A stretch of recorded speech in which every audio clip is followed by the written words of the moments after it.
let's introduce and let's get in. Sorry. We were just having a conversation. I was like, wait, hold on. Did we start? And then I went, all right, start. We were just having a conversation. No, I know that. He's no longer where he used to be. Yeah.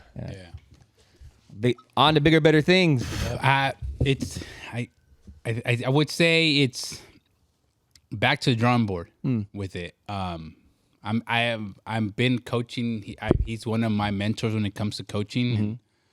And, I want to leave a good legacy when it comes to that aspect. Yeah, definitely. I like What that. did you leave behind when Yeah, Right. like money. Yes, money's nice. It buys nice shit. But man, like I'll give you an example. Well, let's do the introduction. I'll tell you the example. I like that. Of what my mom told me. Today's after- about you, Pepe. Today's about you. Yeah, 100%. All right, we're back. Blue Collar Family podcast. Today we got a guest, Pepe. Young Pepe. I'm back Yeah. from last year. Yes, sir. It's been a year to the day, I would say. Was it? Yeah. Yeah. Oh shit. Yeah. We tried to get you earlier, but Yeah. I knew you were busy. We figured you would be busy. So let's ask. How did you like the show?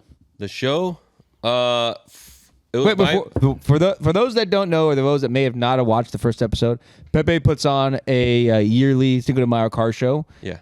With a lot of old school cars, a lot of lifted cars. Just Trucks. trucks. Everything. Trucks and anything, cars. Anything Yeah, in San yeah, Jose yeah. can come in. Exactly. yeah, there was a pre-runner in there too? Yeah. Oh, crazy. A Polaris? Oh, Well, there's a lot of cars there's there. a Yeah, lot. there was a lot. Like there was a little, utility like bag truck like from Unique Towing, like the C10. I saw that. Yeah. Yeah, I saw that. Yeah. That's nice. So, Alex, he entered his truck. I entered my truck, first time putting my truck in, first time going to a car show and bringing a truck. Mm-hmm. It was a good experience. I loved it. It was pretty cool. You're fucking front and center. I wasn't. I was off to the side. I was gonna point to that. We have this. It's this idea of like a tianguis side. Yeah. And then Yeah. all the vendors on that side. Yeah. But to those points, we take criticism and we embrace it. And to answer that question, we're moving everybody on that street into the beer gardens. Okay. The beer gardens is big enough. This was my first time because before the beer gardens was the whole show. Correct. Right? But now they've structured it where they want it to be controlled because of how many people go and police department just want to be safe. Yeah. So I the day before literally had to fence off, do stuff. It was just like since I would say like 9 to like 5, I was running around. My dad helped me this year. Yeah. And he kind of just looked at me like, what the hell are you doing? Like, why are we working? And I was like, yeah, don't worry about it. But then to see it to reality, he kind of just my dad was like, yeah. So yeah, we're bringing that whole lane from everybody into the beer gardens and just having an interaction because I understood that the beer gardens doesn't mean kids can't be in there. It's beer can't leave. Yeah. So that's the rule. So is that where the parking lot area Yeah, is the across parking the lot. street from the arena? Yeah. So what my Is it envision Barack is Obama and Barack and Santa Clara. in Santa Clara. Yeah, and and then that- it's yeah. it's like in that That's that parking lot right and there. it's big. Yeah. it So is. my thought process, I can probably move the bathrooms to that street, and then put all the vendors on the sides, and then the food trucks at the end. Yeah. and keep it like an enclosed thing where it looks really cool Yeah. and stuff like that. But it does suck when you have a vehicle because your booth is next to your vehicle. Yep. Yeah. And then you were next to AVS, who's from Fresno, and they had an Impala. And then the guy that was across from you, he usually brings a truck. So I give him that corner, put his truck. And so then I try to keep vendors on that side that have vehicles. So then it's still a part of the show, but you have your vendor spot. Right. But it's kind of like no one really goes that way because the party's like in the middle. Yeah. So and everybody wants to be in the middle. So it's kind of like learning and growing. Yeah. And so Seeing what everybody likes to do and then trying to move certain things into certain places to get the traffic over to those locations. like on the fly, I don't know if you noticed this, but our intention to do the trophies in the beer garden wasn't that intention. It was a great idea from my friend Luis. As they were transitioning from the horse dancing and the banda, they put a grupo, and then he's like, how is your beer sales going? I'm like, you know what? I haven't checked. He goes, you should put all those awards in there. It attracts people to go over there while they're waiting. Right. And as soon as the grupo leaves, he's like, we'll give them to come inside for a little bit and play a little longer. And I said, okay. No, yeah. So I don't know if there was a lot of foot traffic moving stuff, and we moved it. Yeah. And in that last hour and a half, man, we sold so much beer. It was crazy. Oh, went up. So it Oh, was yeah. like that was the move. Right. And then feedback from you, feedback from ABS, feedback from everybody. It's like, hey, we wish we were in there. And I was like, Yeah. I'm Right. living it, but I see what you're saying. Yeah. So now it's like for sure that beer garden is gonna be everything inside, and then the vehicles can just display themselves. Yeah. So like an example, if he has his truck, I'm just gonna put it out there, but bring your booth inside. Right. Yeah. Put your car as close as you want to this section, but come inside. Right. Because then it's pretty big, huh? Yeah. No, yeah. It's huge. Yeah. And then the food sold out. That was the foot traffic from Oh. San Jose because it didn't rain was Yeah. Today, this was probably Really the nice first year day. where you had nice weather. Yeah, nice weather. Yeah. In the morning, I was getting scared. It was great. It was a little cloudy. Yeah, I was yeah, like, yeah. Damn it. And I was like, oh, here we go again. But a couple things like, just I'm going to start, I guess, more community-based involvement. Like since I partnered up with Tequilas, I'm going to be going to other restaurants in December, January, and already putting flyers up Right. and putting out the things. Because the foot traffic what makes the show look full. Correct. And then the sales for food for the Right. vendors and their stuff, and then obviously the drinks and stuff. So that's what we're gonna be working on, and then still trying to bring. It sucks. There's different levels of vehicles, right? You have the heavy hitters, the guys that cars are worth 200,000, Yeah. and then you want to invite them because you want them to come, but because they're so many shows everywhere. Like LA has its own thing, Sacramento has the Autorama, and it's kind of like, hey, we're just Cinco de Mayo on the streets of San Jose. You don't get everybody, Yeah. and so things happen. Is that because it's the same weekend? It used to never be shows that weekend, but everybody, even myself, saw that market was open. So there was a couple shows that I probably took people from that were little smaller shows like in Gilroy or in Fresno. Oh, yeah. But because people want to come to the San Jose area. And then I'm still going to sell pitch it. It's a double event for San Jose because the next day Soaring King Yep. is closed and it's cool. Not just Story and King.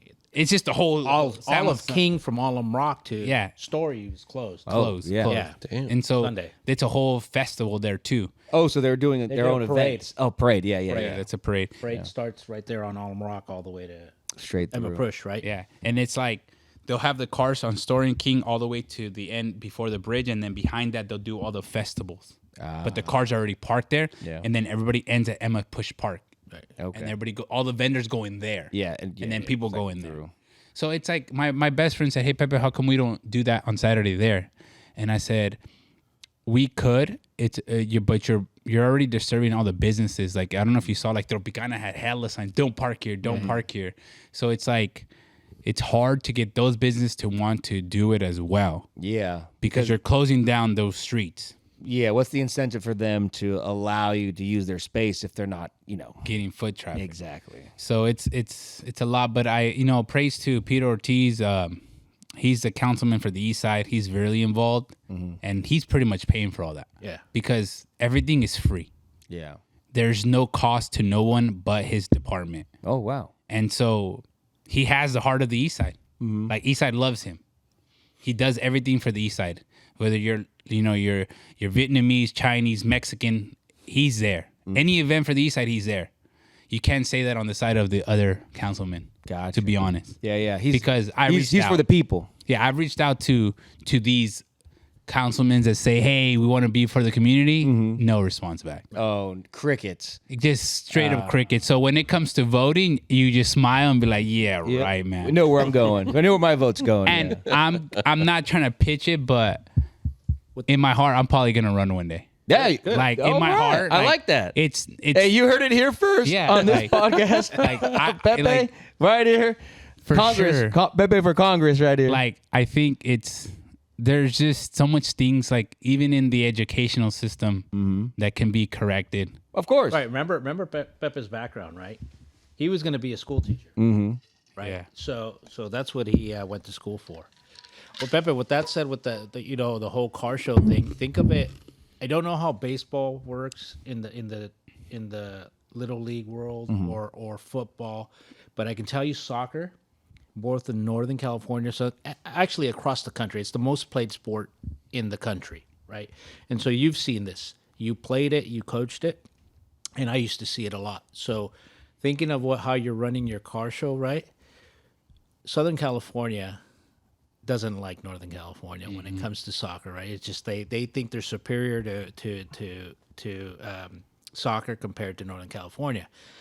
Well, when I was coaching my team, we actually were one of the strongest teams in the country, right? So I remember clubs contacting me from Southern California asking me, can you come to my tournament? Well, what's in it for me? Yeah.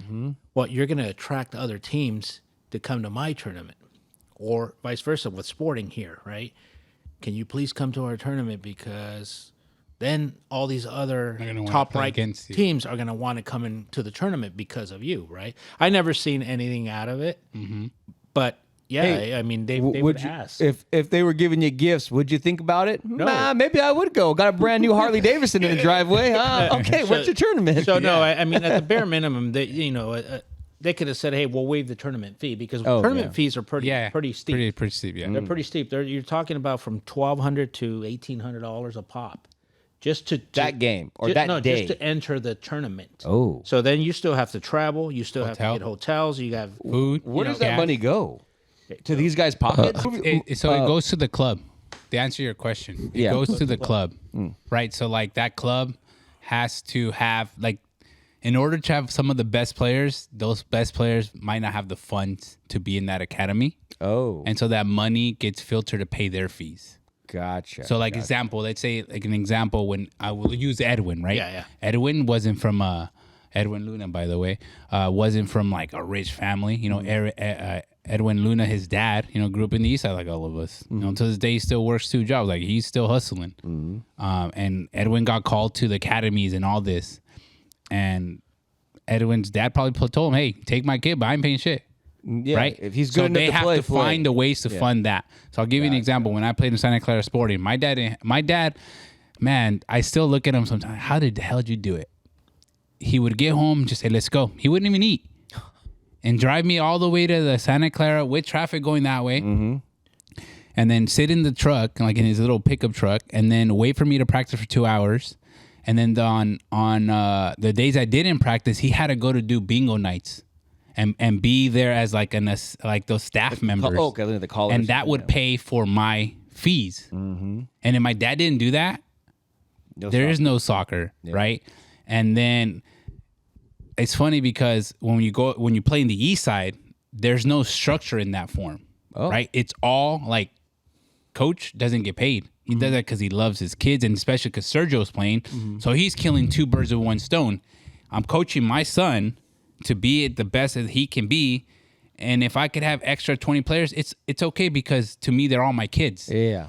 So he has that same passion that if he sees like Sergio slide, because he taught him that 5 years ago, that to him is his reward. So there's not a lot of that in the East Side. We've had the branches of couple clubs have it, but it's like it can only go so far. Right. And it doesn't grow into that big academy. Very fortunate, San Jose Earthquakes is starting to realize, hey, we can get them at a middle school, high school, and put them in our academies, and they try to Start building, yeah. Yeah, but for the most part, Sergio probably did it from his heart. And that's where it's like he's leaving that legacy with all those 20 boys, right? Like probably closer to 30, 40, because it was the The kids next coming year in- after.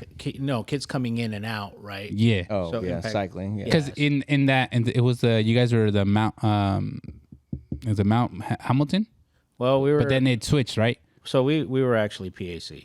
But in the beginning, no? Yeah, kind of. We really didn't belong to a club. We actually started with All Rock. Okay, okay, yeah. Started with all. So, because like you had like Lobitos, right? No. No, like I'm saying like before Oh. you guys. So then it was like you guys were PAC, but then under you guys was then Brian's year, right? The year after you guys Yes. that were So top nationally ranked, right? our team was the one that kind of started paving the way, where Yeah. like Sporting says, "Hey, we'll give you everything to come here. We'll pay you." And I was Yeah. like, "I'm not doing it for a paycheck. I'm doing it to help, my community." So from my age down, which was the 94s, we had like every team, like badass little teams that Yeah. were nationally ranked, and we were doing it with nothing.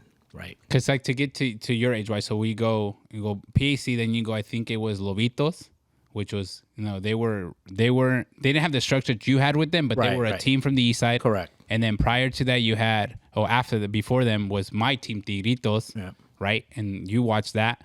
And then after that was Inter, which is like Ricas and Roca and all Correct, them. right. And they then were all individual before clubs. yeah, little clubs. And then you had Pumas, which is my brother's age. Yeah. And then you had the Inter, which is Caesar and Junior Correct.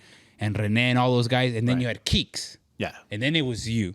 Yeah. So it was always like us, just one. And then he opened the door to this new where, hey, they're looking for that team. Mm-hmm. But those guys, it just after high school. Because when my kids were starting to kind of get serious about it and we were seeing, okay, there's a possibility here. What we couldn't do, we can do it there.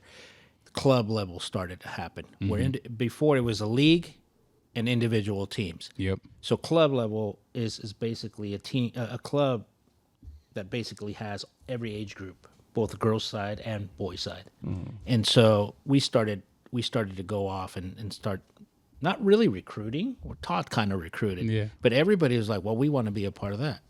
Well, why? Because we didn't charge. Yeah. We didn't charge like every other club. So, opening the door and, obviously getting into, not academy, but, helping others, is that what you're moving towards now, currently? Like, so you've done this car show, a couple more years. Mm-hmm. You're understanding what it takes now, what you can bring in and what you can do. Now, is that what's, leading you to now push on and try to do more for your community? For right now, I still feel young. Like I feel like my face is still like I feel like a little kid sometimes. Like I look Gotcha. at the people in the room, I'm like, we're all the same age, and I don't look like none of you guys. Right? That's the stress. So You I'm get just enough sleep and you're not stressing. I'm like, man, I'm not trying to look like you guys, but I think as I think I'm more excited if I would say to be a dad soon first, Okay. and then maybe as he gets older or she gets older, then it would be after they're like 18. Like, okay, then.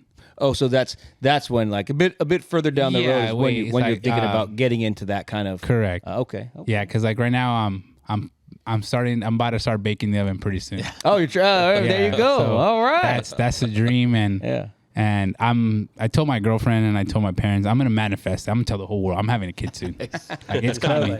He sounds like my son. Like I'm ready to just be a dad. Yeah. And like I'll give you an example of how my girl gave me that look. Like that's my man right there. Mm-hmm. So we're at the gym. It's Sunday morning.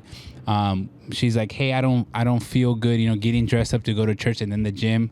Could we just listen to the sermon. YouTube channel sermon from like another pastor? And I'm like, yeah, let's put it on.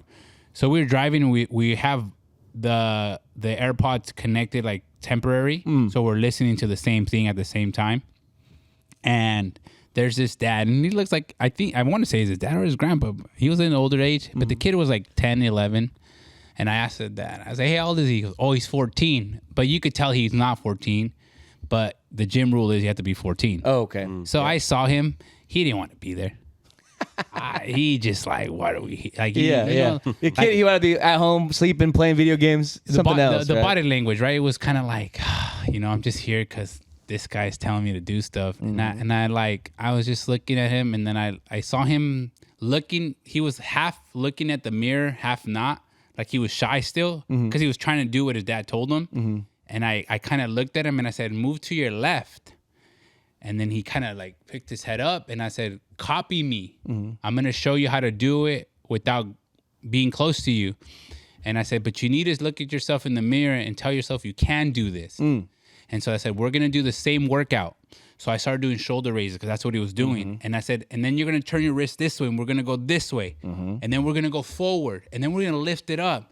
And we're not going to stop because we're badasses in here. And we're going to keep going. And the kid is just pumping and pumping and pumping. Going. And I'm like, are you tired? He goes, and I said, don't stop because that's when quitters quit. And we're going to keep going. As soon as we finished, I looked at the dad and he's like literally wanting to cry. Yeah, because he's juiced because you got him into it. I got him into it. Then I looked at my girl and she's just like, damn. And then I look at everybody else and they're just like, good shit. And then I'm like, just imagine till I have my motherfucking kid, guys, because I'm gonna take over the world. He's not gonna listen to you. You can have a badass kid. He's on what? What did I do to get this? And it's stuff like that I get like kind of get excited. Yeah, juiced up. Like my nephew's here, like right now he's 16. He's like 6'2" now.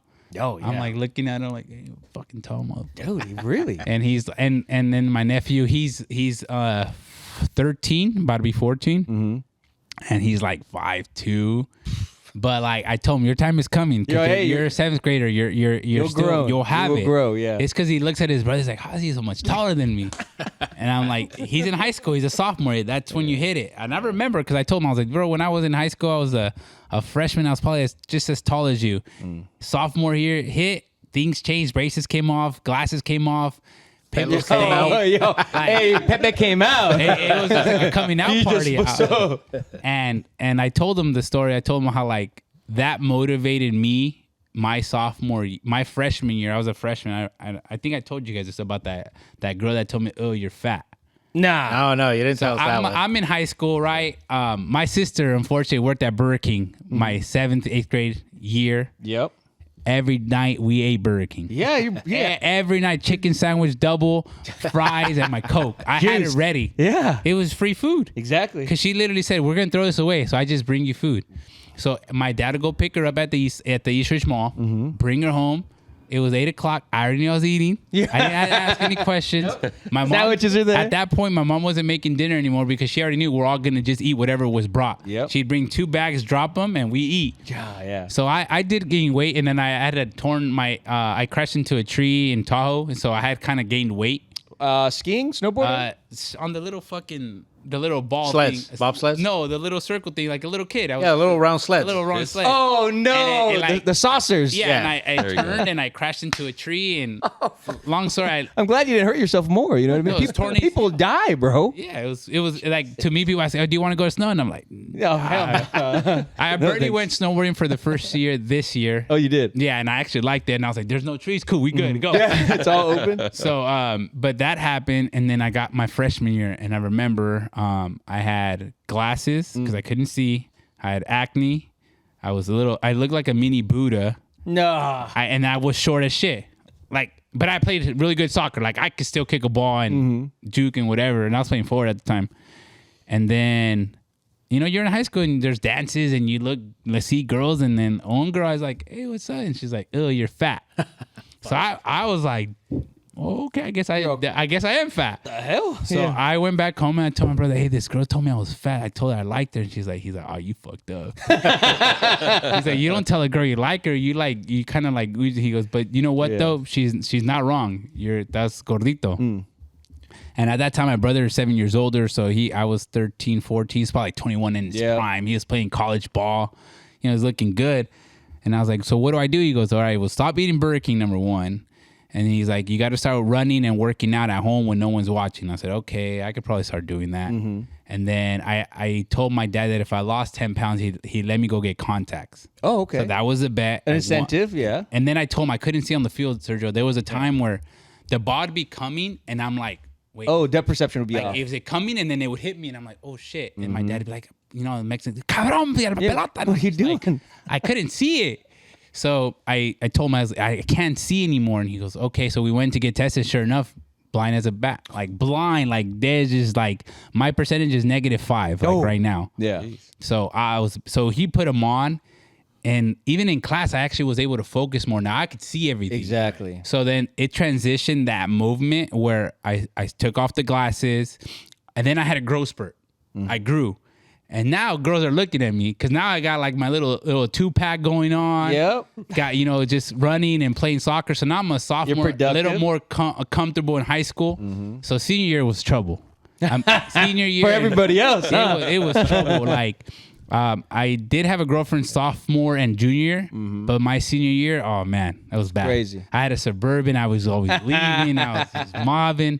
And I had my license at 16. So my mom, I was just everywhere. But that, till this day, there's moments where I don't want to work out. And it brings me back to that moment when someone called me fat. And it stuck with me. And even my teammates would make fun of me. Like, you know what's crazy is that so unhealthy. You know what I mean?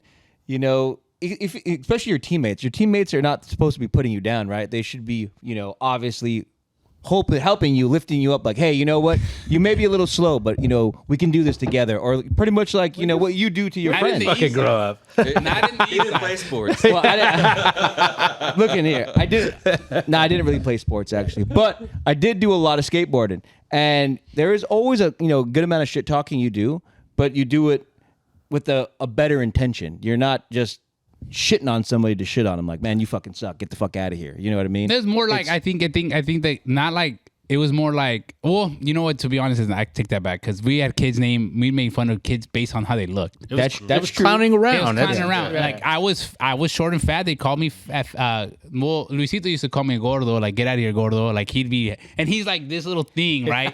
And he'd just be like, "Oh, get away, fat ass!" And I was like looking at him like, "I'm gonna fuck him up." Yeah, yeah, okay.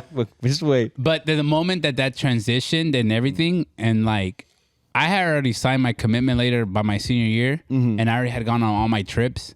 That I hit more of a reality in that point because I went to San Jose State to go do the tour. I did Sacramento. I did a bunch of little schools like that. But I noticed no one cared about how they dressed. Like it was just sandals and sweats and go to class, come back, go wherever you need to go. So when I came back from all those trips my senior year, I remember I was always trying to impress them, like dress up, look good. But I was like, what the hell am I trying to impress? Who's here? Yeah. So no one's here. So then that transition to focusing more on, you know, like, you know, I don't know if you watched the video of McCaffrey's dad talking to him about not wearing jeans before games, wearing sunglasses so his eyes are not, like those things, like, it actually has a factor in your mobility. And like, I think back, I was like, damn, if I knew that, I'd probably be doing stuff like that or don't be standing all day when you have a game because You tired yourself you out. can tire yourself out. Or back to that, our eating habits are so bad. And that's what the educational system, not just the teaching part, but the nutrition part as well. The example, I don't know, I can't tell you for right now, but when I was in high school, all we ate or people ate was chicken sandwiches, pizza, nachos, bagels, cream cheese and hot Cheetos, or nachos and hot Cheetos. Right? Like that was what the meals were. Right. So then I'm like, and then I didn't like none of that. Like, cause I already moved on from the fatty stage. I'm like, I'm not eating. And then I went to school cause I woke up late every day, got to class, went to class for 6 hours, right? And then I got to go to soccer practice for 2 hours and give my coach 100% on an empty tank. You're getting grumpy. It was not, there was no, I tell people, get a Ferrari and get a Honda Civic. Full tank, a quarter, not even a quarter of a tank, and race for a full day. Who's going to win? It don't matter if you're the baddest motherfucker. If you don't have fuel to go, you're done. So that's where I started telling people, I noticed now those academy clubs, those college prep schools, they had all those, you know, protein shake snacks better than what we had in the east side, right? So when we went to go play, I wasn't just behind in the education system. I wasn't just behind on the facilities. I was behind on my nutrition, and that's the most important one of all. Yeah. I guarantee you, if we had a little better nutrition, we'd probably whoop all those white boy schools. 100%. Yeah, honestly, if you think about it, the nutrition is, you know, like you said, that's fuel for your body. You know, lasting longer, sprinting faster, being sharper, you know, better commitment on the field and off the field. Well, here's the thing. My nephew went to Catholic school, right? And I would tell him, right? I would go watch him and stuff like that. And I said, you know what the difference is between you and that other school, your school and that other school, is all your team's going to make grades, first of all, once you get into playoff. Sure. Yeah, for I sure. said, that's number one. But number two, you have a team doctor. Jeez. You have a physical therapist. Treatment. You have treatment. You have a locker room. You have everything at your disposal, right? And over here, these kids you're lucky if they even show up, right? Because you don't know. Once they leave practice or school, you don't know where those kids are going. No, I have parents fighting you because I coach high school. I coach Overfelt. Right. 2013 and 14, and then I left 15. Are you doing any coaching anymore? So my job is just, it's 11-hour shifts. Like it's crucial. So I'll give you an example. Like I got off at 6, right? I can make it to the east side by 6:45. Yeah. to Overfelt because that's where I would only coach at Overfelt because that's where I went, and I wouldn't want that to be. That's where your love is. Yeah. My love is there. Yeah. So my idea and plan would be, hey, I want all my soccer players, future or that are gonna make the team or whatever.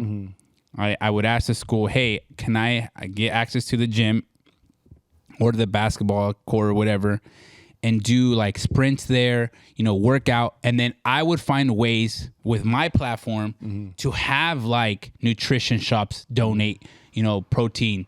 Donate snacks, donate creatine, donate anything to get these kids with a better nutrition, right? Yeah. And then they would shower and then go to the library until class started, Okay. right? So if they didn't get to do the homework at night, they get another like hour before because I would want them at 5:30, be done by 6:30. They change at 7, class doesn't start till 8. They're talking about AM. AM. Yeah. This is all AM, Yeah. right? Then this is all this is just pre-set up before the actual tryouts happen. This is whoever wants to join the team. This is going to be one of the things I would love for you to do. Not everyone's going to show up, which is okay, but I want to show them that someone cares, right? Once you show someone cares, they'll go through the walls for you. Yeah. Okay, the season happens. I'm going to continue that same program, and then in the evenings, I would want practice at 7, because right now because we have lights now, all high schools. I want the practice start at 7 to 8:30, and I would tell the principal this: the kids get out at 3. I need them to go home and eat. They need to eat. Why? Because at 7 they're gonna die. Yeah. But they have 4 hours to digest the food before they get to me. But they also have fuel to keep going. Obviously, in the morning I'm gonna hey, drink water, drink hella water. Water's important. Water. Eat. Do homework. Maybe one has a girlfriend. Do whatever you need to do. But at 7 p.m. practice. Yeah. Because by 8:30, I'm sure as hell you're gonna go home and shower and go to bed because there ain't no way you're gonna want to be up because you've been up since 5:30 in the morning. And running Practicing. beat. Yeah. Maybe year 1 doesn't work out on the season side of it, fitness levels or skill levels, but over time, there's gonna be an evolution of that. It's gonna become a standard. That freshman that gets that by year 4, him senior, he's gonna lead it by example now. I probably don't have to coach half of the time because they're leaders, and the kids that you see are gonna teach them, hey, I was you 4 years ago. This is how we did it. This is our end goal. And it just feeds off of that. Yeah. But the problem is a lot of parents don't want their kids out by 8:30. Yeah. And I'm like, y'all didn't even know where your kids at sometimes at 8:30. Well, that was the 90s, the early 2000s. With the new style of parents, would be my age and probably a few years younger or older than me. That's when you get into the, don't do what I did. Since we did this when we were kids, we don't want you to do this, right? Yeah. So it's always the every other year, right? That's how it flops. Just to throw it out there, coaches at a high school level, $2,000 for 3 months. Right. It's like you're almost having to pay that. You're paying and then balls, they don't have them. This, they don't have them. Uniforms, maybe. So I can see why maybe you slowed down with coaching. And no, those 2 years I did it for free. There was someone that's what ahead I'm of saying, me. yeah. His name was Eric. He was the Putting coach. money into the program. I was just being the coach. He was putting money, and the $2,000 was being reinvested. Yeah. But that's an idea that I have, but it takes time. It takes effort. So something I dabbled with, Pepe, and that's why I never coached high school. Because why was I so successful? Because I had these kids since they were 3 years old, right? Why did Mexico win 2 Youth World Cups? Because it's the same program. Because they started at the beginning. So at high school level, and I talked to Eric about this before you got there, Todd, and we said we have to start these kids at elementary. All right, and that's where the kind of club mentality started, where, hey, let's have the kids go to the same school, play for the same club off season, stuff like that, because that's what it takes. Yeah. It's a lot of work for one person. You know who used to do that until they opened the second school, Watsonville High? They had Watsonville Elementary, Watsonville Middle School, Watsonville High. Yeah. And they all play for the same. Chivas, Watsonville, Chivas. They were the since. Well, not just that. The other thing that actually helped them too is there was only one school. Yeah, that's what I'm saying. So Right. it's all one school. So here you're competing with Yeah, here in San Jose, you have like 12 different high schools. Oh, yeah. It's competitive in that side, but it's not that. That's where that small town mentality comes come from. Yeah. Watsonville had that, and then they opened a second school called Pájaro, and then it just started to You fracture. dilute just like the clubs, talent. right? Yep. Just like academies and all that. You dilute the talent, and everybody goes everywhere. Yeah, definitely. Let me bring it back to the car show a bit. You know what I mean? Yeah. Tell me the differences from this year from last year, or things that you did better this year, things that you saw that were an improvement. Did you feel that this one was leagues above last year's? So, from the community standpoint, probably the best show. Just having the foot traffic was just awesome. The weather. The weather was best. The vehicles, we did lose. I would say we averaged over 225 every year. This year we had like 130. Okay, so We did lose about 100 just a vehicles. little, yeah. Do you think But- it's because of the year before? Because they said, it probably rained. I don't want to. Yeah, could have Right? been that.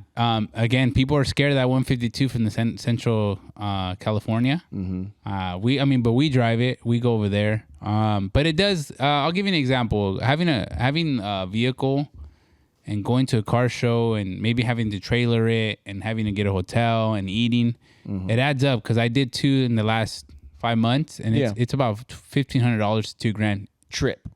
Oh yeah, You're talking gas, and especially now that it's like $7. it is. Yeah. It adds up. So I am very appreciative of the people that do come. But there's one thing that I keep telling my club. I was like, hey, if we're going to go out to all these shows, we need to be reciprocated too, right? Because I'm a part of the club. I know it's nothing to do with the club, but at the same time, they know that it's a part of the club. Yeah. So we're over here sending 50 to 60 trucks to all these shows, but we're not getting the same love back. Yeah. So we either say something, you don't show up, and let them reach out to us, Or you not show up. yeah, and we don't show up, and then it's they're losing 40 trucks, right? Mm-hmm. But then you also want to be displaying your vehicle, so it's kind of a trade off in that sense. Double-edged But sword. I think with proper planning this year, and again, hopefully good weather. The question like right now that I'm pondering is, do I do it May 1st or May 8th? I'm already thinking. So right now you have the 2 dates in mind, Because you have May 5th, the Wednesday. So Yeah. do you do between. do you do it before or after. before or after? So it's kind of like, I think I want to lean towards more to the 8th, because you can say, look, the Cinco de Mayo weekend, it starts since Wednesday. The party in San Jose starts, right. and it's not gonna end till Sunday. Yeah. Correct. So it could, or you can be like, hey, look, before. So it's kind of like, where do you go with it? I wonder if depending on the 1st or the 8th, how many car shows are at the same time. Yeah. If there's more shows going on the 8th, would it benefit you to shoot it on the 1st? You know what I mean? So I think if you put your name out there first and already announce it, then people gotta like respect it. Yeah. So if you remember last year when he came in, he was already planning this Yeah. year's yeah. show. Yeah. Just Right. thinking out, yeah. So that would be one thing. This year, one thing that I did do different, I actually hosted myself the beer gardens. Oh, okay. So I didn't do any hard liquor. So meaning hard liquor, I didn't need all these extra permits or a catering license or the health permit the health department to come in. So it's more of just signing all these forms and paying all these these things like ABC license, all these little things. But I did partner up with Tequila Taqueria. Shout out to Javier. He's one of the owners. Nice. And So it was a proper straight beer garden. yeah, beer garden, just beer. Does what I always wondered if the beer garden does like mixed drinks, like pre-mixed drinks, count as liquor? Like if somebody were to bring in like I don't know, a bunch of screwdrivers, right? Cap bottled, selling adult beverages in a Prepackaged. yeah, an event, would that count as? I think it holds weight in just the name beer gardens. Oh, okay. If you're just doing it, but if you wanted to say like get out the right permits and stuff, I mean they will ask you, what are you selling? What are you selling? Like my paperwork said literally beer, wine, and water. I didn't even sell wine. Yeah. But I just put it just in case I decided to change it up. But like I'll give you this here. There's a lot of people like myself. I don't drink, right? And that's one thing that I'm gonna do next year. Preparadas, las aguas preparadas. Oh. With carbonated water, right? Yeah. Limon and like they like the actual flavor of the michelada mix, like mixed together. It actually tastes pretty good. So that was one thing that I'm gonna taper into. Okay. But that has nothing to do with me having a beer garden. That's just something Yeah. I can just have. On the side, yeah. Because I bought like 500 bottles, nothing sold. So I gave all that water away. No. Like no one asked for waters. I would figure people are gonna ask for waters, but Well, that day was only what 76. You know, it it wasn't too hot. Yeah, it but wasn't too I hot. figued, I guess, just in case people wanted water, it was like gonna be $1. We weren't Yeah. trying to make a crazy market because you buy a pack and it's not that expensive. But Mm-hmm. so that's a learning. I'm not gonna buy water next year. Like there's no point. Mm. But I did. The lunch trucks did have all their drinks in their. Like if you're buying food, So you did end up having a little food truck area or Yeah. lunch truck area. it was literally right outside of the beer garden. So Mm-hmm. as soon as you exit, you can go get the food. So I had it was a pizza lonchera. I want to say it was Pixita 408 Mm-hmm. from San Jose. Then we had Chenchos. They're all around San Jose. I think I've seen them. Yeah. So he actually, the actual guy that's in the picture, he's That's the one him. that worked it. Oh no way. Yeah, like I thought he was gonna send a worker, and then this fool shows up, and I'm like, He's all, yo, "Hey." hey, what's up? But I had cool. talked to him on the phone, and then we had Chicken Bros, still like the fries and the chicken, and then we had Torta Real, which was a big hit. They're always really good. But Tequila said, hey, I want to have one of those, and I was like, well, it has to be in a truck. I was like, if you ran out of truck, you sell whatever the hell you want. Could they, with your permit and stuff, are they able to do like a booth and sell food out of a booth, kind of like a street fair kind of thing, or no? So you can. I would have to put more permit requests for Oh. inspections. Oh, because they need. to But look those at it. inspections are hardcore. So in the last 2 years, prior to that, when we had the liquor catering license, they came to inspect the 2 tents that were selling tequila and beer, and they failed in the first at 8 a.m. in the morning. What? So the what are they person- looking for? You need to have certain containers for washing. Like if you're gonna cut a limon, Oh. that knife needs to be put in a certain situation after you're done with it. Oh, then it has to sterile be washed solution. I get before you cut another one. Oh. And you can't have them pre-cut, so everything has to get done there. Damn. Oh, what the? And then if heck? you don't have a trash can, like it's like they have this like booklet, right? And everybody's like, Pepe, I want to sell this. I want to do this. I want to do this. I'm like, look, You're up, bro. Have you I'm seen gonna that send you book? that packet. It's not worth your time or effort. It's not worth my time to pay $1,000 to a permit lady that's gonna come and fail you guys. Mm-hmm. So I lose $1,000 for her to come out here. You're gonna pay me X amount of dollars, and then you're gonna want it back. Yeah, because you didn't Let's just say I wish you could come, but you can't. Like I'll give you another one. I was deaf, and you're gonna laugh, but I was going up to paleteros and the hot dog ladies, and I was checking them. You have to. I said, hey, you $50 or you out? because that's And they your said, event. but I just started. I was like, yeah, but they did the same thing. They had to pay to get in. Yeah. How is that fair? I was like, hey, we're Latinos, but this is an event that I'm hosting, and if you're not, can you give me 50? Then step out. She's like, one of the ladies like, you know what? We'll give you the money, but let me sell a couple. I said, all right, I'm gonna come back. I trust you. Yeah. And then I left to the other paletero, and then one guy was on an e-brace, and he's like, hey, man, this is my first day. I'm like, all right, hey. It's my first day right now I too. was like, all right, man. If they ask you, just tell me you gave me $50. Oh. But the paleteros, I was charging them 20. But I was like, just say you gave me something. He's like, okay. And then the other ladies all paid me, the other guys, and then the ones that were selling the sonidos and all that. Like I Oh. charged them everybody something just to say they gave me something. Yeah. Right? Well, they earn their place to be there. Yeah. Yeah. And it's funny because I'm gonna tell you what the funny part about our city health department when it comes to that. So let's say SAP Center is gonna have an example, Romeo Santos this weekend, right? Yeah. Concert. And because he's actually coming to San Francisco and Oakland, and all those. So you go to the concert, and there's hella vendors all there, right? Yes. Not one is permitted. That's what I was gonna ask. There's Because not I see one- so many guys making mixed drinks out There's- there. there is- chopping pre-chopped fucking shit. There is not one person permitted to be there, and the SAP Center has fought with the city. And James at SAP Center has told me, you're not going to win. I said, okay. So I thought about it, and my mind goes into this like, if you ain't cheating, you ain't trying shit. True. So I figured, okay, what if I didn't charge all these vendors Oh, and they just showed up. and they just showed up? Yeah, because who are you gonna charge? You can't charge me. I'm not part of that. Because I'm like, hey, this is a public setting. They just came in. Yeah. My show's public, right? Yeah. That's me just being that pusher. Yeah, you're trying to bend the rules. I'm trying to bend the rules. But at the same time, I realized I could do it that way, where they could sell their food, whatever they want, candies, the crespes, the everything. whatever Just they do bring. whatever you want. Yeah. But then it's only gonna deteriorate my stand with the city, right? Oh, Yeah. that guy's always doing it the wrong way. or he has a lot of unlicensed vendors. Yeah, come so in. then I'm just Or like, if somebody does get sick, they're going to say somebody got sick at the Cinco de Mayo show. but they don't do it after the show for Romeo, right? No, Right. or yeah, they do say that. Oh, I got sick at fucking the Giant Do you Stadium. think there's whatever, it's Giant Stadium. Do you know think what I mean? that's a little bit more political because Yeah, we it are a has to. sanctuary city, It has to be right? because they don't want to mess with the vendors. and like I and think don't so, get me because wrong, they I'm still not, have licenses. Like there's hot dog carts now; they have to have permits for those things. Really? So those are permitted carts. Most so yeah, of them.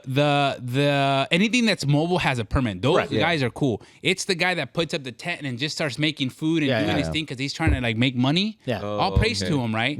But they don't have any permits, and then they don't get sanctioned. Right. But then I'm throwing an event and I can't bring someone because I'm gonna get sanctioned. Yeah, So it doesn't make sense. Yeah. So it's it really makes it hard for people that follow the rules. Yeah. so that's where that goes. But then again, it's like I don't want to be known as the Yeah, that you don't want to be That that guy. guy. Yeah. Yeah. that also. Well, you know what it took to get to where you're at now. Yeah. Yeah. And then for you to kind of regress and not do it the way they're asking you to do, right? So maybe next year they say, well, maybe he's not following the rules. Maybe we don't give him a permit. yeah. Yeah. So you have more to lose than Yeah. So Yeah. That's the other But option. the brain has those thoughts, right? Yeah. Of course, you know what I mean. do it That's this way. hey, we were trying. We're all like hustlers in our own regard, right? So you're like, hey, if I can do it this way, if I change the rule a little bit, is it still the same? Can I get away with it? Yeah. You know what I mean. Well, besides that, because I really want to know about that vendor thing. But besides that, your vendors, the people. How was the performances that you Yeah. guys had? So we had. Whoa, you go ahead. You were able to see him, right? I saw the horses, and So did you have a team come out for the dancing horses, or was it somebody owned them? How was that? How'd that play? at the time when everything was going on in the middle, it was just me. Oh, At my yeah. booth. So I couldn't really walk away. So I was just watching from a distance because everybody just went that way to go watch over there. So his name is Luis Lamas. Okay. He's one of my old. Well, he's still my customer because he might buy a Honda one day. But he Yeah, I was so, buy a car. He is actually the American dream, man. I swear. Oh, he made it. He has a janitorial service for big corporate companies. His company is called Lamas Services. And man, whips, it's so cool. So he has, I would say like 7 to 10 Chevys, all the same color. And The same color. and kills so I me. had him at Stevens Creek. He was my guy. I took care of him. And then, hey, I'm moving to the Capitol one. He goes, oh, it's even better. I'm closer. My house is right there. And I'm like, oh, okay, cool. He used to only bring me the trucks. So he used to bring me, he had a 1500 burgundy red, like 1500 high country. And then he would bring me his 1500 Sierra Denali. And then he'd bring me his Chevy 2500 high country. Then he'd bring me a Sierra 2500. You're all, dude. How many cars And do I'm you just like, got? okay. And then I transfer over and he comes up in an Escalade, same color, right? Fully loaded. And I was like, hey, whose is this? And he goes, oh, it's my wife's. I was like, I've never seen this one. Oh, I just got it like 2 weeks ago. I'm like, okay. And then like a couple of days later, he goes, hey, I need to bring my Corvette. I'm like, what Corvette do you have? He goes, oh, a 25. And I said, what, is this red? He goes, yup. So no. he brings it. So now he has like a fleet of trucks and then they're all the same color. And so then 2 years ago, I'm at the guy, one of the events in downtown, networking and stuff. And I see the horses. Oh, that's cool. And I look up and it's him. You're all, bro. What are you doing? I was like, you have horses too? Yeah. He's like, yeah. Let me guess, they're burgundy? And he smiled and I was like, we're gonna talk about this one day. And he goes, yeah, cuando quieras, mijo. And I'm like, cool. So leading up to my show, I had some of the stuff at the Capitol Chevy, and I was like, "De verdad, you could bring the horses?" And he's like, "Yeah, like just tell me where and when and where, and we're there." And I'm like, "Okay." So I'm thinking like, "Oh, cool, I got horses now." So Yeah. I put it in my notes. I got horses. Yeah. And then he's like, and then he looked at me and goes, ¿Y vas a tener la banda? And I'm like, oh, fuck, I don't have money for that kind of shit. I was like, I'm barely making it. I was like, oh, oiga, mire, pues si no puede, pues está bien. Es que pues para la banda se me hace muy cara porque son $2,000. And he's like, nah, I got it.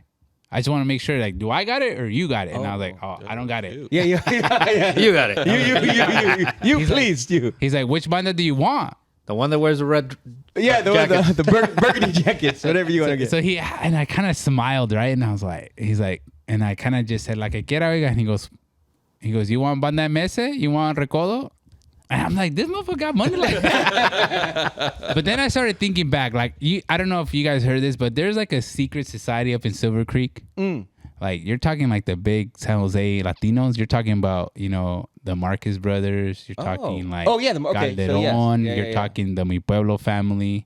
You're talking anything to do with like big time, like, you know, like the Super Taqueria family, the guy that owns a pink elephant. Like, they're all like friends, right? And there's secret parties up there, like, that they throw for themselves. And bandas come out here, and you have no idea.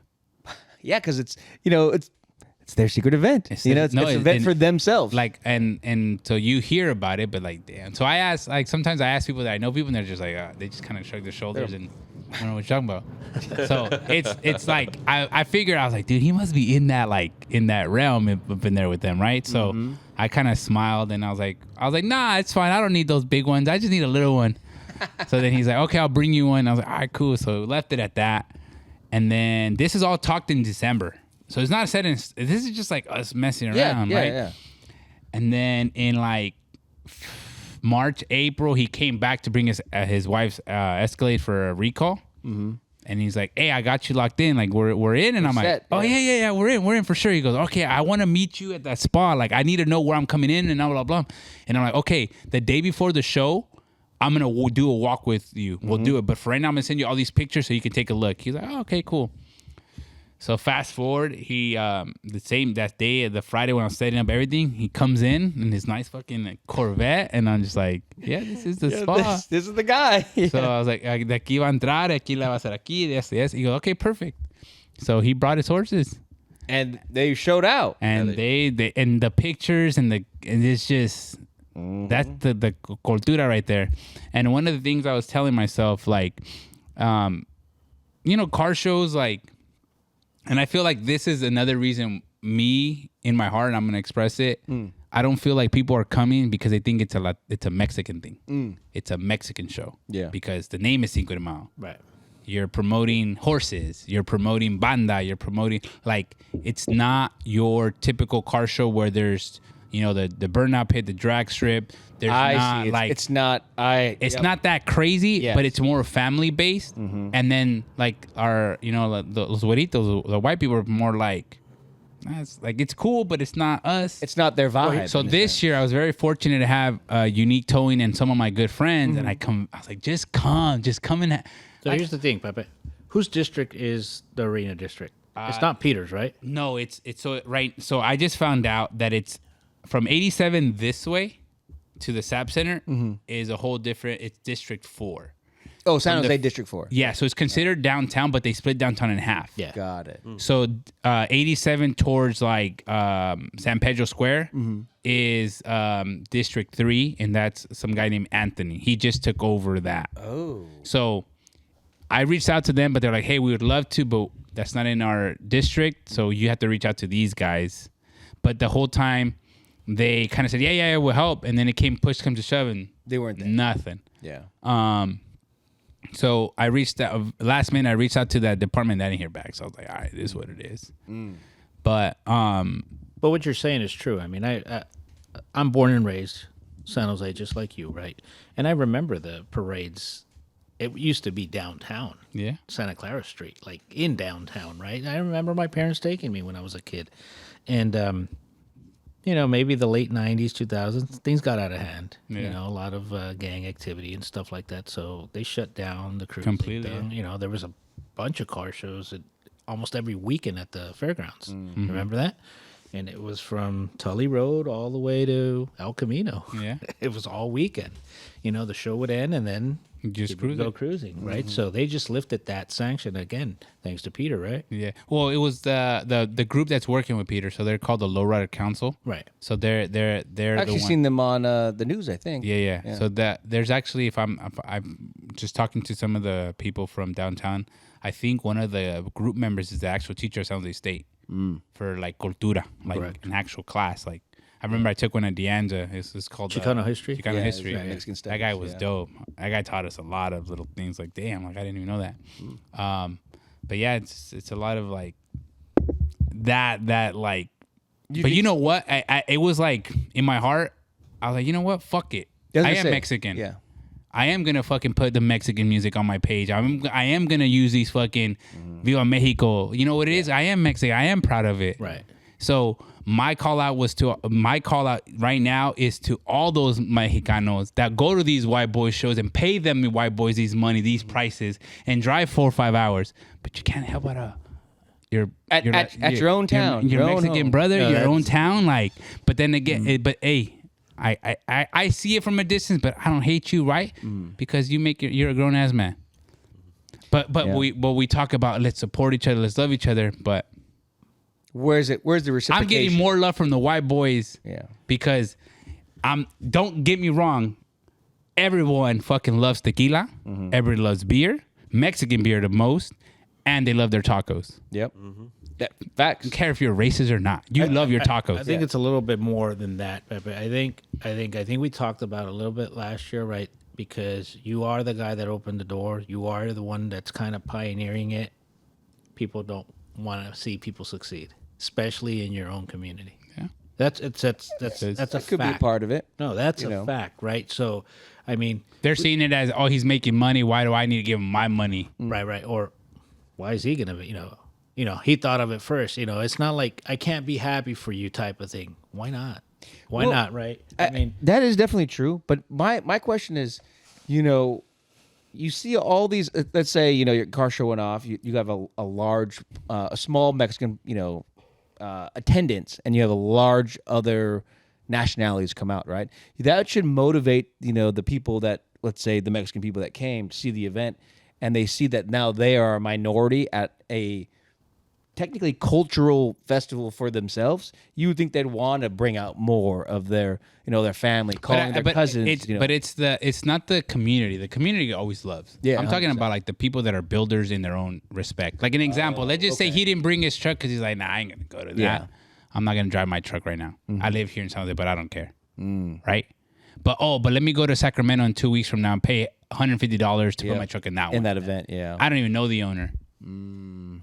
That makes sense? no, that's Like you're making a what you're saying. decision. Yeah. What you're saying right You're now. making a Definitely decision 100%. based off of your feelings now. Yeah. Because you don't know him, you don't. It's like you walk into Louis or Gucci, you're not gonna ask for exactly what it discount is. That's exactly because it's there, right? But if you have a company and you know him, you're like, hey, pues no me cobres tanto. Yeah. güey." You always want No, the that's in. exactly 100%, No me right? cobres, ándale, You can no ask más. me how many of my friends or relatives are my Customers. customers. None. I'm going to say it's zero. Zero. Right. So your best customers are people that don't know you. Yeah. That's exactly. Or you have more 100% love correct. from further away. You do. Like I have so many people on the Cinco de Mayo page from like you're talking Texas, Oklahoma, just be like, man, that's dope. I wish I was looking like it. closer. Yeah. I wish I was closer. And then you have boys that I grew up with that don't even bother to show up. Yeah. That's where it's like, all right, cool. But then it's not just that he's right because I be honest, like, oh, he thinks he's a shit. But it's not that. I'm trying to bring everybody together. Right. I was gonna say, not only that, you can't monopolize your time. You know what I mean? For these one people, like your friends come over, they want to hang out through the whole event. That's not what's gonna happen. You're needed everywhere else. But I would expect an example. Let's say you go next year, right? Yeah. You're bringing it. You already know where you're going to be placed at. But my expectation from you is to invite 2 people and you're going to show them around. Mm-hmm. And you're going to be like, look, this is what it is. This is the horses. Well, This why is did he beer go garden. this year? Because he wanted to support. From last year, right? Yeah. Right. He wanted to see what it was From about. last year. So that's exactly what happened, right? I can tell you, like in my sake, my intentions, I was going to get there early and everything, right? And this is what happens for helping people, right? You get slapped in the hand for doing the right thing, right? An elderly couple had no hot water the night before. I said, well, we can get there in the morning, just do something temporary. It became a shit show, right? I had to get them on hot water, right? It took all fucking day, all day. Not to mention I had to open up walls, reroute pipes and stuff like that. hang it temporarily, come back on Sunday to get the drywall, take it off, get the drywall guy to close it back up, let it dry, and then hang it back up. So I went from 9 a.m. to 9 p.m. Saturday to Sunday. And then I had that trip on Monday. Yeah. So I kind of had it, finish it before I left. And I was just like, and come Monday, I told him we have to do all this extra work that was not on the original estimate. Yeah. He goes, no, you got to do what you have to do. You got to do it right. I said, okay. When I gave him the bill, he's all pissed off. Right? So I said, teaches me a lesson to not drop what my plans I already have for somebody that I really don't know, that I'm trying to help out. Next time, you got to wait till Monday. True.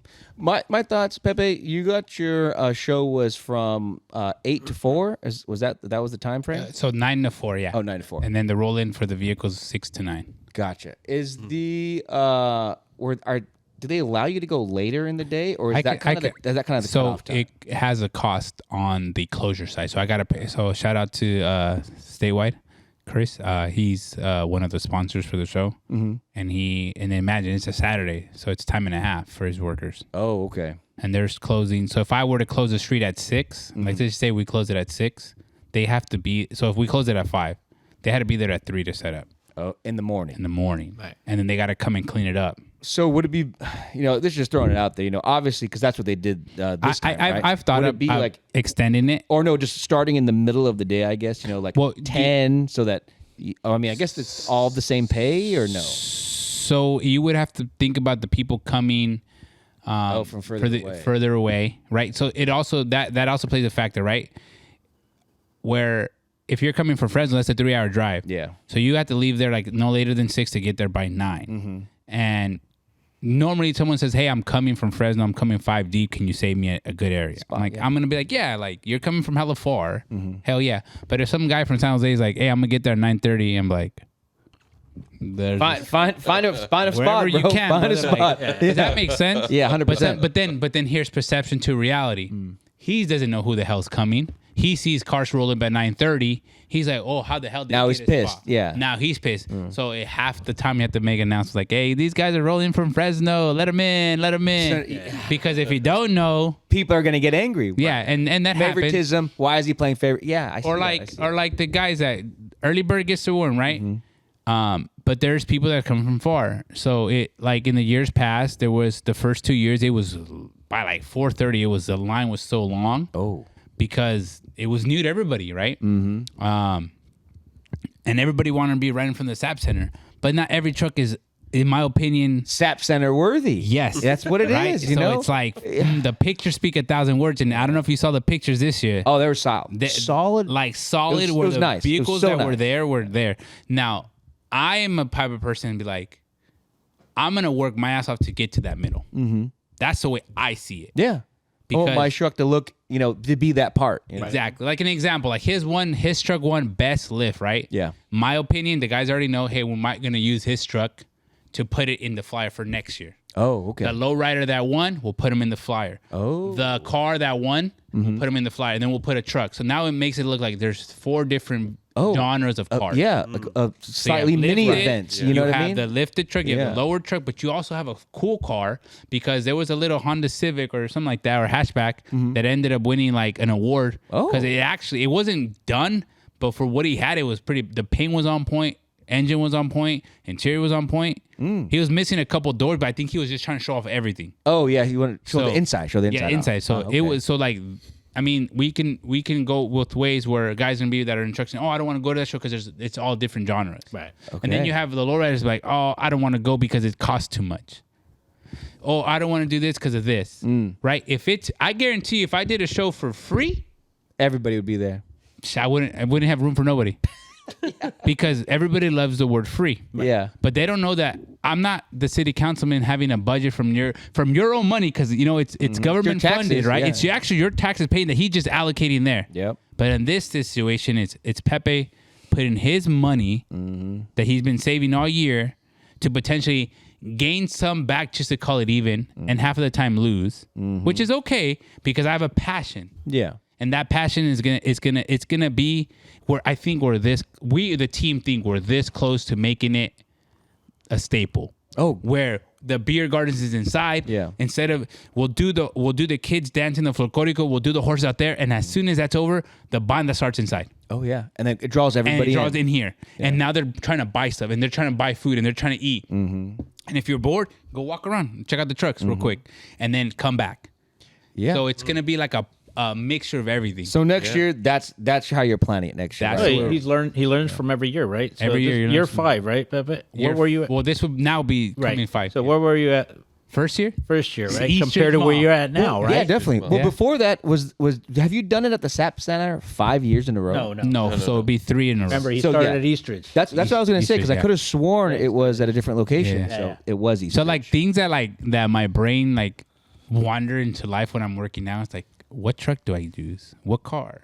How do I do the background? Right. Should I do the east side because I'm from the east side? But But do then you- people are gonna get confused that the east side is not in the east side. Yeah. So like, So here's the thing. Here's the question. Do you think if you even do it for free, people will come? hell yeah. You think so? Because I think the perception too is free. It's not worth my time because it's free. well, it depends. You know what I mean? Like, hey, you know what? But see, like- you get free parking, but nothing else is free. You know, obviously. Yeah. you know, But you know. But then you bring the wrong crowd. that's true. The wrong crowd comes. You get the roughage. So the like what I'm as a business perspective, yes, in life things are getting more expensive, but I think I'm gonna take a step back and really think about like maybe I should charge a little less, right? Because you have to have sacrifices and losses before you can have growth. Right. And if you try to jump too far in the game, because I know there's Burnout. car shows, they're charging 150, but with those $150, they're charging your passenger 25, so that's already at let's just say 200, right? Oh yeah, sure. But they're bringing like these bands, these people that are known, right?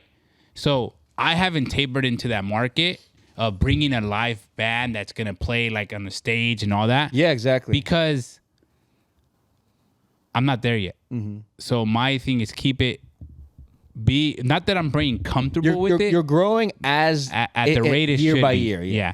So right now, if we can master the parking lot as the attention and do that there, that will have growth. And then little by little, like now, give you an example of what happened. So last year, I opened it all the way to 87, and there was an additional cost to do that, which was not bad. But the whole show had no one there. It was empty. On that whole side. On that Delmas towards 87, no one wanted. So there was, and I'm not gonna shit you now. There was a couple kids, and I looked at them and said, "Can you do me the biggest favor? Just go right, and that's all yours. Go take some pictures and have fun with it. Oh yeah. Because I'm paying for that shit, And it's not to being be used. closed. Go take your pictures and post them on Instagram and tell me how it goes. Some of the best pictures. Yeah, 'cause they it's a- weren't the best trucks. No, but it was a solid open road. No one there. No businesses. You have this You're- soundscape background. Yeah, you're parked right in the middle. You're parked in the It's- middle. Yeah, it would be great photo ops. And That could be, something that you might look into next year. So having a photo op location. Drive your truck in, boom, take a photo. You can purchase the photo. yeah. No, the thing is where that section of it didn't get utilized, and it was a waste of money last year. So then this year, I was talking to the city, like, hey, we need to do this. And they're like, oh, yeah, this year we definitely need to have a safety vehicle there Oh. at the intersection of 87 of the ramp. And I'm like, well, why? And they're like, oh, it's because that's mandatory. And I'm like, okay, how much is it? I'm like, oh, X amount of dollars. Like, yeah, I'm not doing that. You're all, okay, well, last year I didn't need that. So Yeah, this year. and last year guess the what? space wasn't used, so you know what? I'm gonna go the other way. Yeah. So I went instead of going to the 87, I went towards Whole Foods, Yeah. and I knew I wasn't gonna use the whole Whole Foods, but I knew if I just in case I had it on that side. But at the end of the day, people love being in the middle. The That's where the middle action is. that's where the action's at. But sometimes I tell people pictures is like you could be in front of the SAP Center and you're too close. Oh. And you don't see the picture. But if you park on that side and take the picture from behind it and look that way, look at your pictures. You get everything you want. Or turn it around the other way and point it towards the palm trees. Sometimes being too close is too close, and you don't see the bigger picture. Yeah. Yeah. That That makes sense. So next year, I feel like we're gonna do the same layout as this year, and there's just so much room to go either way. And there's a lot of planning, and I got to talk to Dave and to Eric and be like, hey, so what do we do? Like right now, I text them today, and I know it's stupid early, but what day are we picking? Yeah. And I'm sure they're talking amongst their wives and hey, what do you think? And then let them play it out, and then I'll get the response back. Oh. And then I'll be like, okay. And then we make this. I don't like to make decisions on my own, not because I don't know the answer. I just want to get people's opinion. And then they'll give me their opinion, and then I ask another question. And then that would lead back to what I was thinking. And then sometimes it's like, no, that's not a good idea. And then I play it out through my head. I'm like, yeah, that was not a good idea. Let's just stay with this. Let's try to, Yeah. Option A, not option B. Yeah. I try to make, so Dave is someone, so Eric is Dave's little brother. One day I'm going to bring him with me. You guys can meet him. Yeah, definitely. So Dave is the brains of the operation. He is one of the most smartest guys I know. He works for the government too. But any paperwork I need, I'm like, hey Dave, I need this. He goes, all right, I'll get it done by today. Okay, cool. But the day of the event is all Eric's. Oh, okay. He's the judger. He's the parker. He is the organizer. I'm just signing papers and getting interviewed the whole time. And I've seen some of those actually. And I told you did pretty well. I did pretty good. I told my girl, I said, hey, we're gonna have an informational booth, and I'm gonna put you there in the morning. Oh yeah. And you're gonna start signing stuff. And it's just because I get the phone call, my phone's ringing, I'm already interviewing, I can't get pulled that way. So your title's gonna be chief executive, and you're just gonna start signing stuff. Just sign, say yes, give the money to security, give it to the cops, just start moving it. And then when we have these meetings with the city and all this, you're gonna jump into Zoom calls now too. I want you to hear what they're telling me. Yeah, it Because helps your responsibilities. Lessens your It's load. almost like you have to create a board. Yeah. A board to kind of be part of the whole thing. Yeah, so Right. like Dave will go in the Zoom calls too. Luis, one of the guys that helps me, he goes on the calls. I haven't involved my girlfriend, but I want her to be in it because she looks at me sometimes like, how the hell do you handle all this pressure? And I just like, it's a guy thing. It's not even me. It's just we just got to get shit done. And so things got to get done and make decisions and grab this. And then plus I have my truck too. Yeah, My truck, you saw my truck, right? That's all right. So Did you end up getting the harness in and yeah, started? it's in. It started. It's on. Nice. And so I had it at home and I turned it on and I was able to move and drive it. Uh-huh. So right now it's at one of my good friends. I went. His name's Nick. He's from Outcast. He has a store in he has a shop in Fremont. And he's rewiring the AccuAir, which is air management. He's finalizing the cluster. So I bought the Dakota Gauge cluster with all the bells and whistles. And Yep. he convinced me, and I'm just like, sure, like let's just do it. He's like, dude, it's gonna look good. It'll have everything you want on it. It does. If you Does really it show your air PSI and everything? It's so if you hit it you just like nailed it on the donkey's ass. He's like, do you want tire pressure? I'm like, sure. He's like, do you want a camera? Sure. Do you want this? Sure. Do you want it to tell you this? Sure. So it came to a realization that I don't even need an infotainment screen. Yeah. It's gonna be on the cluster. Yeah. So he came up with an idea with the fabricator, the metal guy, that the passenger seat cluster area where the glove box goes, we're actually going to make a mimic screen to the cluster, but that's going to be like an iPad kind of thing for the passenger to watch. Oh. So yeah, so they'll They'll be able to see what's going on as well. No. The passenger's gonna be able to play Netflix, whatever he wants on the iPad. On his side. The iPad is gonna have a cutout to match the cluster. Oh. So you're just gonna see the cluster vision. Mm-hmm. So it's gonna like kind of look like there's two screens. That's gonna be nice. And so that's a little different. Normally, everybody has something in the middle. I might be telling out secrets, and people are gonna want to copy and stuff like this. Exactly. But that's one thing that I like. The other day, I don't know if you saw, I posted like my bedwood. Oh Yeah. yeah. Yeah. Was that on a truck that you guys did was previously? today. My truck. Oh, that's your truck. Yeah, That was yeah. so Today, you guys wasn't it? just put that in? No, that's 2017. Oh my gosh. People I smile sometimes because the shit that I've done on my truck. like people don't really know because I don't really post most of the stuff. Yeah. But a lot of the things I've done, I can just smile and like that legacy on my stamp of my truck, not me, but my truck itself and the ideas that has been incorporated. I'm not grabbing just because. Yeah. The incorporation of my truck is my identity and how I feel about trucks and how they should look.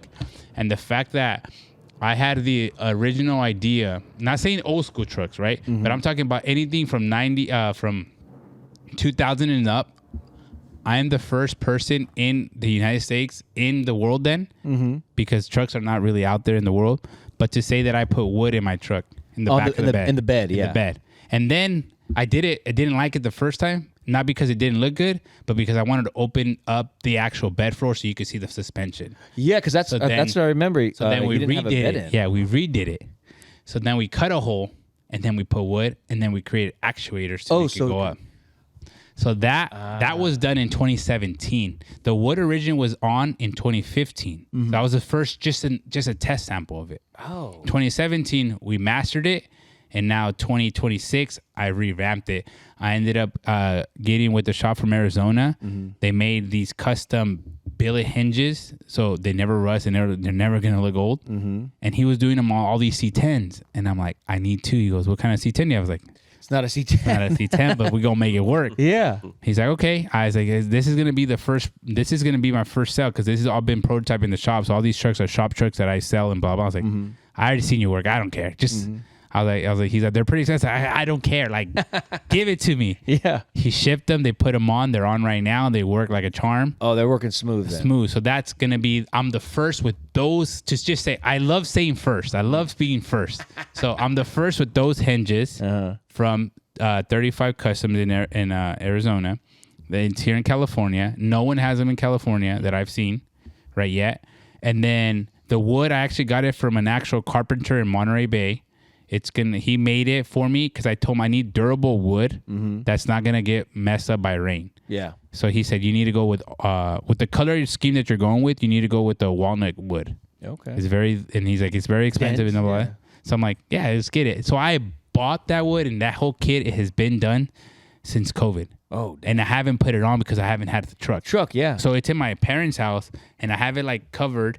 And my dad's like, what do we do with this wood? I was like, oh, it's a project. Yo, please do not use that wood for anything, He's sir. like, oh, I was going to throw it away. And I was like, no, that shit costs hella money. I told him how much I have to show my dad cost. Yeah. Like, I buy, look, it costs this one. He goes, okay, leave it there. Don't touch it. So put it up. Actually, we need more cover on it. Yeah, he covers it. So once he sees what things cost, he's like, oh, fuck. Like, I have Impala wheels in my house, at my parents' house, like the original ones. He's like spokes or original to an Impala 96. Okay, yeah. So 96 Impala, because I have an Impala 96 I'm trying to sell, by the way.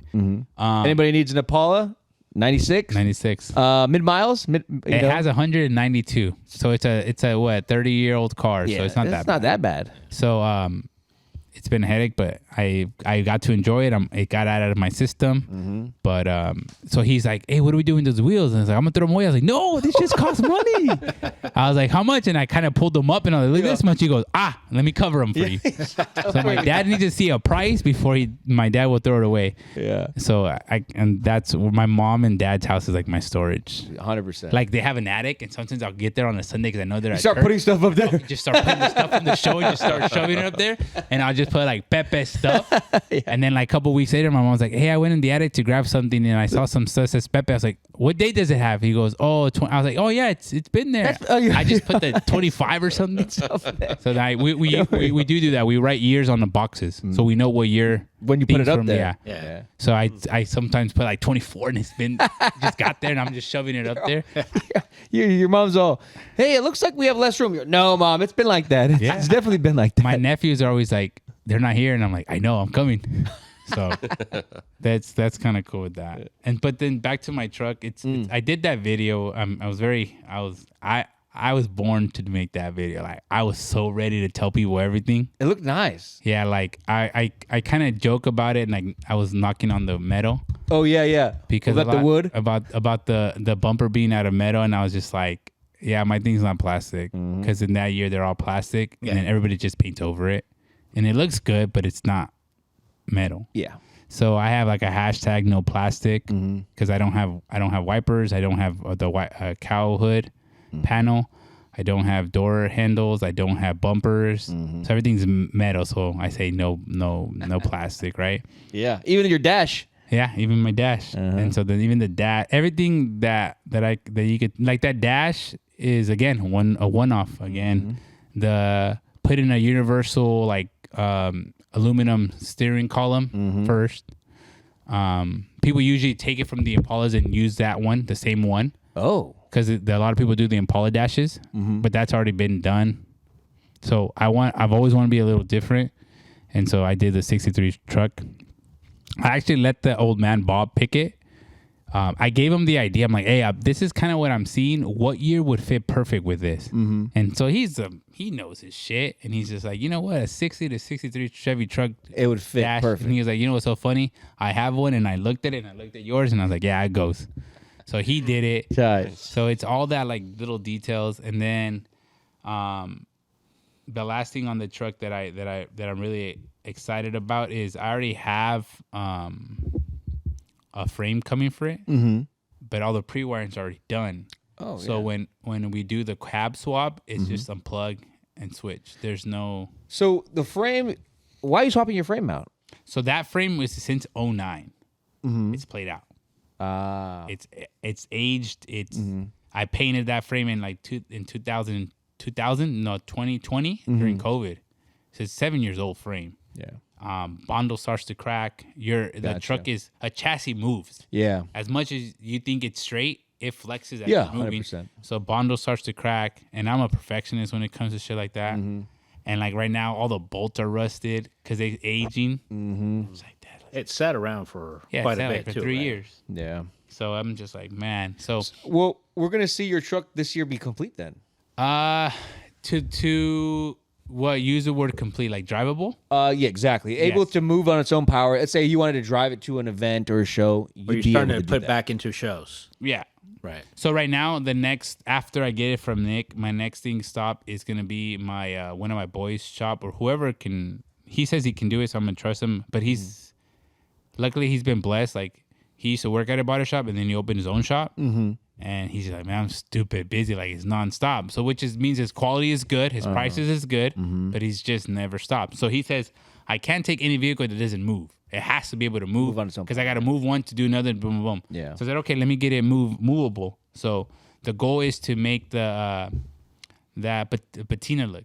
Oh, like where it's like rusted kind like of? rusted, Old like rust? So everywhere that's on my truck that you saw that was gray, Oh yeah. I'm gonna throw brown, black, reddish, and just make it look kind of like rusted. I was gonna and then ask you clear about coat the that. whole thing. Oh, okay. So now that's gonna give it a whole different look, and that'll be the first new body style with that kind of look. Yeah, because when I saw your show, or the car at the show, I was like, oh, I wonder if he's gonna finish painting it later, because you have underneath the doors, underneath the trim on the hood, I think, and then on the trunk or the bed, and I was like, I wonder if he's gonna finish that up or what's happening. So now that secret's out the bag, but that seems pretty fucking tight. So that's gonna be tight, and I'm gonna be able to drive it like that to shows and just show it off. And then whenever I get the phone call from Augie to go and do the transfer swap, I have to go. I have an LSA already. I haven't started building it. I haven't bought anything for it.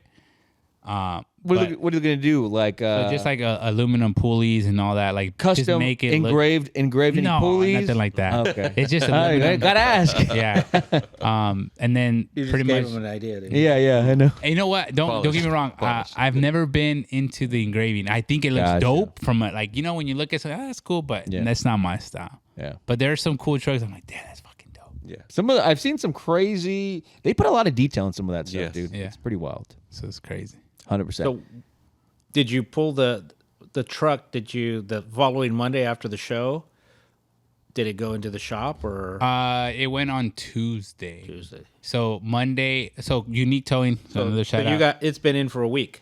Yeah. So it's already at its own power right now. Like you turn it on and you can hit the switches. He's already got that started. oh, nice. So right now he's working on installing the Dakota gauge Oh, yeah. into the. Get it integrated and everything working. And then I gave him an extra. I was like, oh, by the way, since it's there, can you check this, and this, and this, and this? So he just put money signs back. He's like, yeah, of course I could. So, but he's I can do anything. he's a father of two too. So he says he works at it on daddy time. He'll get up at 3 a.m. and work on it for a few hours in the shop, and then go back. And He's also a hustler. He works for the I believe the city of Santa Clara, and he lives in Livermore. Oh, So he's driving. He's driving. He's hustling, and he has that business too. So once he finishes with the duties, he goes to his shop, and then he goes home, and it's just like, man, he's hustling too. And he's in his truck himself. His truck has one at SEMA. Oh, no shit. Yeah, like it's fucking. And Bob built his half of most of his truck too. Damn. So like, I know the quality of work that he can do. Well, I was gonna say, so we're looking at a truck possibly. If you did enter it could place kind of At pretty SEMA? well. So my dream was 2026, but obviously we're already here. Yeah. But there'll be a day you'll see my truck at SEMA. I like it. I'm like, it's gonna It's gonna happen. It's gonna happen. Like it's gonna like I gotta manifest it. Yeah. I'm it's gonna gonna walk happen. in. You're gonna be out there. Yeah, I like it. Yeah, because I everything- think last year we asked you what's the end game, right? What's the end game? So I don't think you talked about SEMA Yeah. at all. No. So Yeah, I don't. Yeah. sounds like that's what that'd be it's like official. Like I made it. Yeah. Hell yeah. But you have it has to you. It's like you got to network. You got to get to someone that I know someone that can get you in their spot. Like you might have to switch wheels to go in with someone else's wheels Oh, really? for that day, just so their wheels can show off.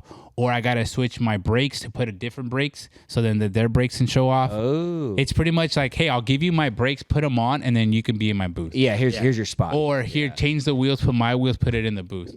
Because then they'll use that as their magazine. Their talking piece. Yeah. Like, Yeah. hey, look at the wheels or on the this air truck. management, Yeah. or you name it, paint. You can go to like whatever can get their attention. But sadly, on my part, I'm funded myself and everything's myself. Yeah.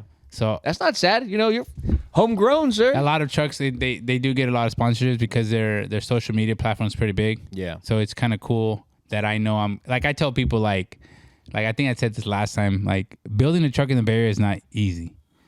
If you can build a semi cool truck in San Jose, you're really above the whole country because the cost of living and I'm saying like in like the Bay Area is because if you can drive extremely 3 high. hours to Fresno, it's a little more inexpensive to live, right? Like let's just say you're paying what like the average price here in San Jose for rent is like $4,000. Yeah. On average. Yeah. People talk about you go to any other state and be like, bro, you could have acres here.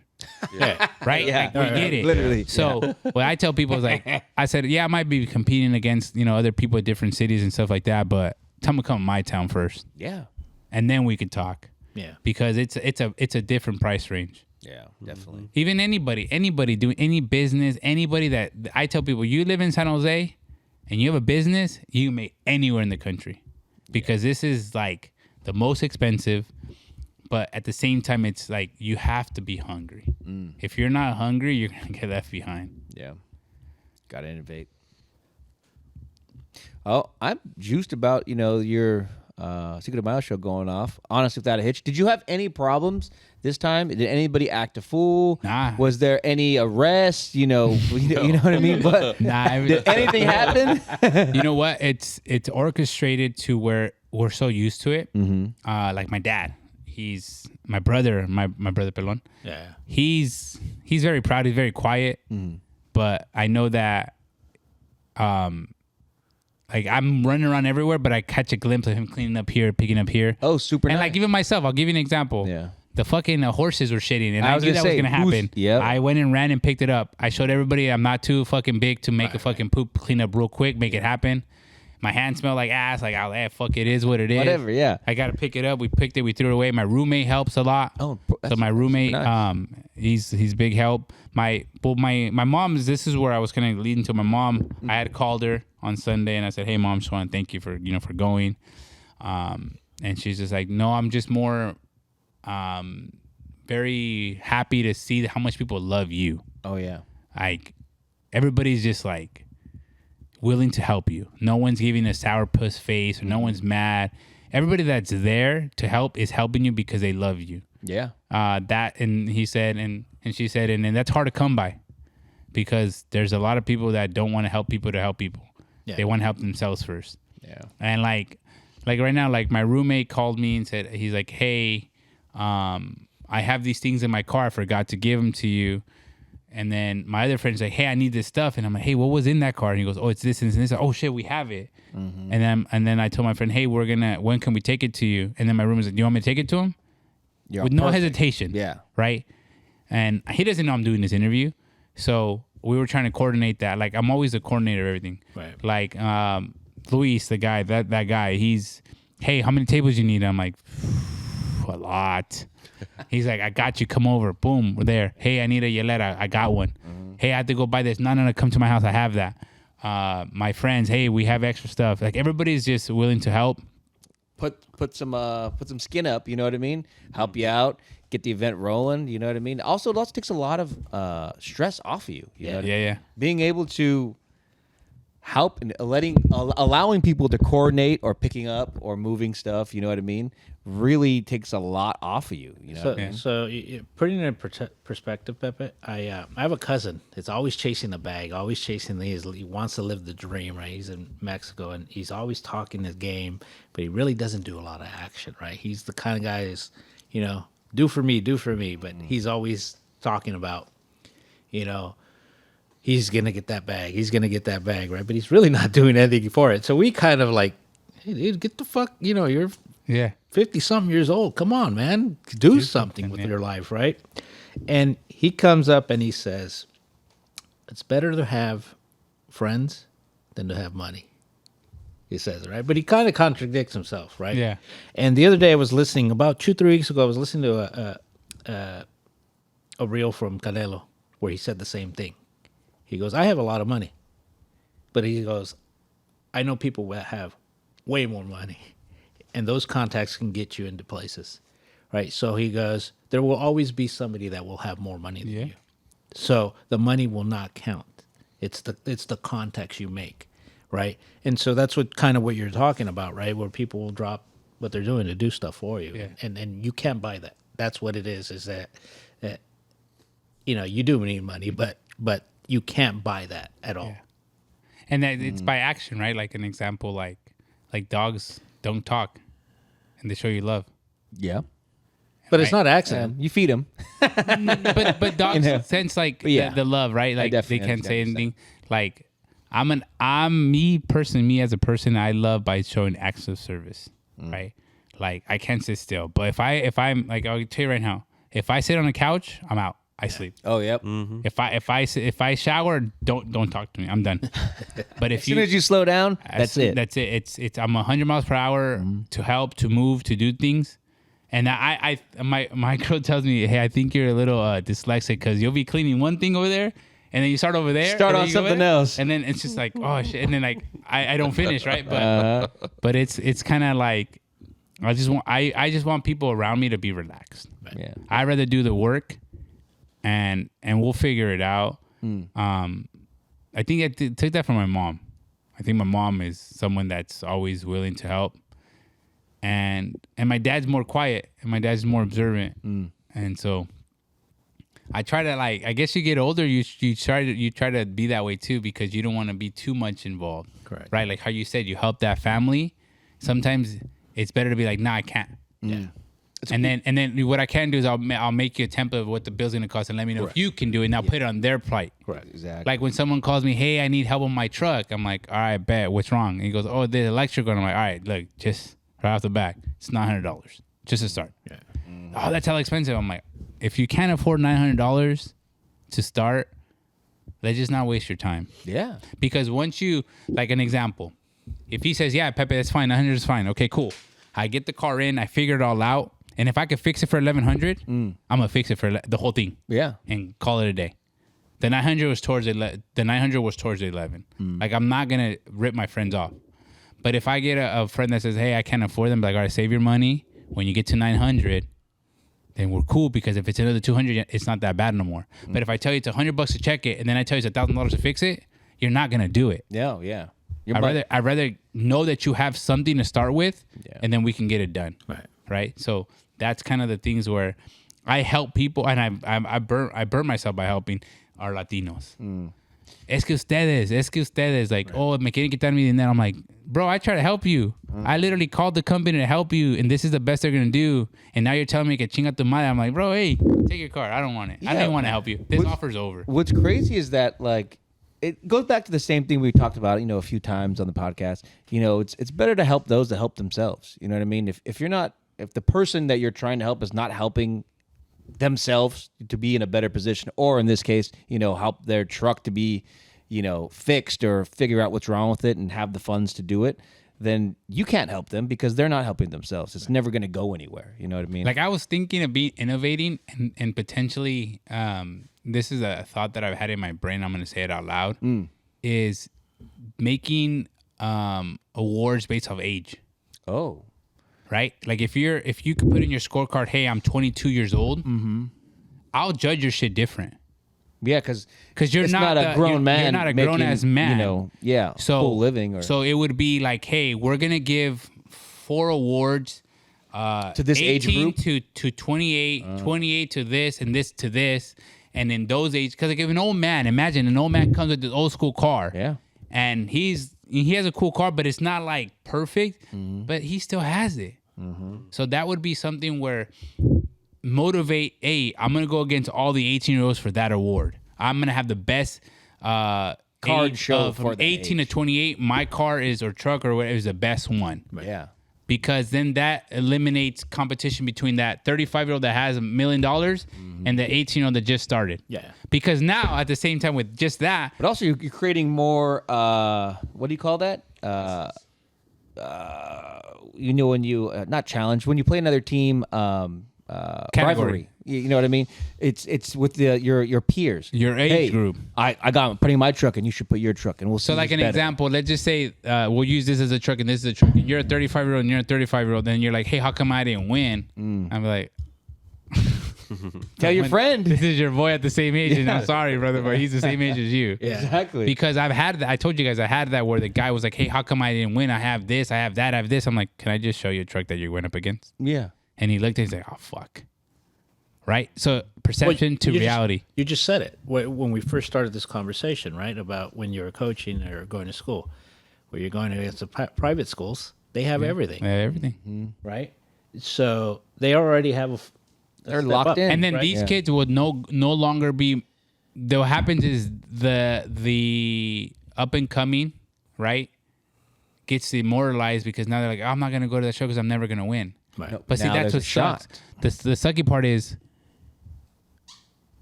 why don't you have that drive to want to be better, Right.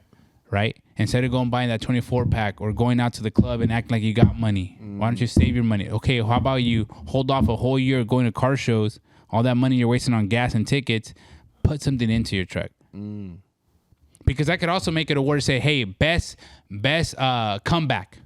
Oh, you can do that too. Right? He comes. I saw it last year, and this is the best Most improved. upgrade, most improved from last year. That's priorities. That's an individual's. Do they have their priorities straight, or is that what they want? But then they're the ones complaining, "Hey, I didn't win." Yeah. Yeah. Look around. You're always going to get. I think Always. it comes with the always territory, comes. right? Like So- I got a couple messages. Hey, did my vehicle get judged? This is my vehicle. And then I asked the guy, "Say, did you judge this one?" Yeah. I was like, What didn't he have?" Yeah. What was the score or whatever? And they're just like, "This and this and this." And then I was like, "Yeah, don't take this personal, but this door was ripped. This was ripped. This was ripped. This was this. This was that." Mm-hmm. And I don't get a response back. Yeah. No, they got what they wanted. Recognition. Hey, my car did get judged, and these points now need to get fixed. Like if so, like I'll get to an example. I went to a car show a month ago, and I was excited because from popularity standpoint of people talking about the truck, was like, oh, it's hella cool, like all the things you did. So my category is still under construction. That's what I was going for. Maybe I didn't put a placard to say under construction. I didn't make it known, Full, yeah. and I didn't win. And I saw I saw who won, and so I was like, oh, I want to see his truck. I was mad because it was just a 95 S10 primered and Cadillac wheels on 18s. So very simple. Very simple. So the two things came to mind. I said, okay, well, this show's more of a mini truck show. Maybe they're into that. Okay, so I was like, fuck. Okay. Well, the next show I'm probably gonna be done, so I won't ever get this award. I was talking to one of my buddies, and he's like, you know what though, Pepe? They might not give you that award because they might have thought they would have slapped your face because if you don't think you're under construction, you think you're done. Yeah, what do they know? What they don't know. Yeah. So what your perception is your reality. Maybe you should put a little sticker that says still under in progress, under construction. Yeah. Let the judge know that. So those are those things, right? Where now I have a show, and now maybe I got to start thinking like maybe I should have the person put out what they're trying to be judged for. What's the Where category? do What else you do wanna see yourself under construction, performance? What do you want us to notice on your truck? Put something special. Right. Take the time to read them, and then go judge. Yeah, Because that would help a lot. that would help a lot. Or the way old school, I guess, back in the days, the paper was in the truck. Leave your paper Oh, yeah. in your truck. We're going to grab it. Maybe it shouldn't even be a scorecard. It should just say your name, what year, when did you start building it. Just put little details. Hey, I just upgraded this, this, and this, and this. And just a little story. Make it interesting, right? I got one up on you. And you're doing it where you're working now. Why not make a little video? Put it on the dash. Yeah, well, cabrón. you're putting a lot of value on the. Could you imagine watching 200 videos as a grader? That, But you're also reading it. You're Yeah, also but reading it. reading your information is a lot faster than waiting for the information on the screen to play. You know what I mean? So, I mean, thinking outside the box. You got to make it under Because a certain amount of time. yeah, Well, 'cause Right. if the guy says, "Hey, well, I just want to be judged on how low I am," and that's it, Yeah. right? Because you have a bag. There's an award for best bag. So then we're gonna categorize how the suspension looks and how low it got, right? So that What would be bags they use, what bags they use, how is the cut, how is that? So now we're not even worrying about the paint. We're more gonna focus on that. the suspension. So those are the things that I'm like, okay, maybe we can do that, but it takes time and effort. Yeah, And then Lot. if you have multiple judges, which I learned when you have 4, there's a lot of arguments. Yeah. yeah. Because your preference It's and not his their preference. And so I try to tell the judges now, I said, number one rule is this is not a popularity contest. I don't care if it has 1 million views on Instagram. I want to know who has in this right now in this space, who's the best. Do you guys do a number grade or a letter grade? They do a number. So they'll go to the truck, right? So thank you that you have this truck. So they'll be the first question will be like, what's the overall paint condition? So they'll do a walk around. Then they'll see and they'll mark it 9 or 10 or 8 or whatever. Then they go, it would go interior. So they go to the interior. If the windows are tinted and you can't see anything, it's a 0 right off the back. Yeah. So you got to have a door open or windows down because we're not going to open that door for you. Yeah. So that's already off the back 0. Then it goes, if your hood's open, you get judged on the engine. If you don't have it's closed, there's a 0 because we don't know what's under there. I'm pretty sure if you have something dope, you're going to open it. Yeah. Right? So that's another 0. This truck might have the best interior and best engine, but if you're not opening Not doors, showing it off. I'm sorry, but we couldn't judge it. Yeah. Right? That's fair. I So feel like those that's are those things that like I feel like I should be transparent as like they're rolling in. Hey, make sure when you're gonna get judged, make sure your doors are open. Make sure this, and this because it could be missed. missed. Yeah. Next thing is suspension, right? If there is a dope ass suspension, but it's enclosed and there's no mirrors for me to see under, my judge is not gonna go down there. Yeah. If it's lifted, it's easier. Yeah. But if it's not, I'm not saying you have to put it on display, but put a mirror just so I can see the reflection real quick. It helps, right? Or make it go up one side so we can see it. Oh yeah, if you got that kind of If you got the capability. air suspension, right? And then it goes wheels. How big are your wheels and how much are you tucking on those wheels? So that's a stance, right? That's your stance. And then you have overall, if you have any graphics, it adds points. Creativity adds points. And so it's a checklist. So do you? So do this an truck would have average? got so then this truck out of 30 points, it might have only got it's 60, so it's like a 90-point score. But because you gave him 0, 0, and 0, he's already lost 30 points. So for all 4 judges doing the same score on the cars, do you guys average the scores or do you just They all talk amongst themselves right there. total them up? They're looking. They're well. The way that I've so seen them do it. it's one score. So it's 2 judges now because the argument before was wasted too much time. Yeah. So if he's into lifted trucks and he's into like particular things, when it comes to judging a car, he's gonna look at it because he has more knowledge so it's the on strong that. point. So they're trading off on what So each other's strong points Like an are. example, I'm not into lifted trucks, and he is, and he's the judge. And this lifted truck, I know, this shit looks cool. But then he's like, oh, dude, look at this. This is fucking never on trucks, and he has it, and it's chromed, and it's looking bitching. He might add creativity 10. I would have judged it and be like, yeah, it's a dope. I'll give it an 8. Yeah. 5, you know. Does that make sense? Yeah, because you don't know what you're looking at. You have to know what and you're looking at. The person So does. my 2 judges, one is an actual owner of a mechanic shop, and he has custom trucks, so he knows what it takes and what it costs. And then we have another person that's just the pickiest motherfucker I know. Like, even my truck, he makes fun of it. Like, the other day, like, my winch damaged the front bumper. Oh, no. And so then I had to hammer it down. And he was like, who the fuck hit you? And I'm like, no one. I had to fix it. He goes, it looks stupid. And I'm like, oh, Jesus. and I'm like, yeah, I didn't have any time. He goes, well, I would have left it the other way. And I was like, no, you wouldn't have. And I showed him pictures, and he goes, at least it's not bent. Because it was crooked, right? Yeah, it was and I up. hammered it down, and now he's like, well, it was bent then. It wasn't damaged. Now it's damaged this way. And I'm just looking at him. You just can't make him happy. That's my best friend, though. He will let you know. Yeah. Like, I've called him on ideas for the truck. He's like, no. He's like, take that away. Don't do that. And then, so like my interior. So I'll give you an example. That interior that I did was because of him. Oh. So we're running, right? My interior's already, granted, my interior's already done. I already have seats done. I have the interior wrapped. Everything's done. Brown, boom, it's done. Literally just had a upholstery the center console. And we're running, and he goes, hey, did you see that fool's new interior? And I'm like, yeah, I saw it. I was like, what do you think? And I'm like, no, what do you think? And he goes, it's different. And then I'm like, well, people are saying it looks like this. And he's like, yeah, but it's different. So you're like, I was like, hell, he doesn't have the normal. He's like, it doesn't have the normal cluster. And I'm like, okay, I see what you're talking about. I'm like, but like, look at this, look at that. He goes, yeah, but he can still kind of fix it if you wanted to, but it's different. So then I'm running and thinking, fucking bitch. Like, I'm fucking running, and I'm like, I'm going to sell my shit. yeah, I'm done. He's like, all right, post it. And I literally posted interior for sale, X amount of dollars, DM me, and I finished my run. I had 4 people already asking for it. Damn. That same week, it got sold. So People now, don't play around. So then I sold it for dirt cheap because I've had that interior done since 17. Yeah. So I'm like, okay, it's new, but it's not new. Like, I don't even open my doors often enough to use the fucking door panels. Yeah. So this guy that has it right now, everybody's barely looking at that interior, and they're like, oh, that's a cool interior. And I'm like, yeah, it's mine, but Yeah, I did that, but yeah, you know. but he has it. But so now we did this interior that's dash, and the Bob made these. So you can see it on this truck. You see how here it has metal still inside? Yep. He made my trucks have metal like that. So the door panel is metal and metal. So now we're gonna be able to paint inside and then make a door panel.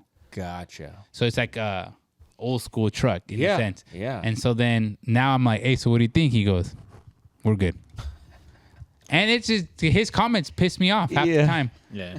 So it's because your best friend's never gonna lie to you. Yeah, it's true. My other best friend's like, do whatever you want, dude. Like, I'm not into trucks. Let's go play soccer. Yeah. He's play probably, soccer. probably not a truck guy or a car guy. Yeah. So I have a truck best friend, and then I like that he plays soccer too. And then I have a friend that was never into like trucks or anything, but he was into soccer.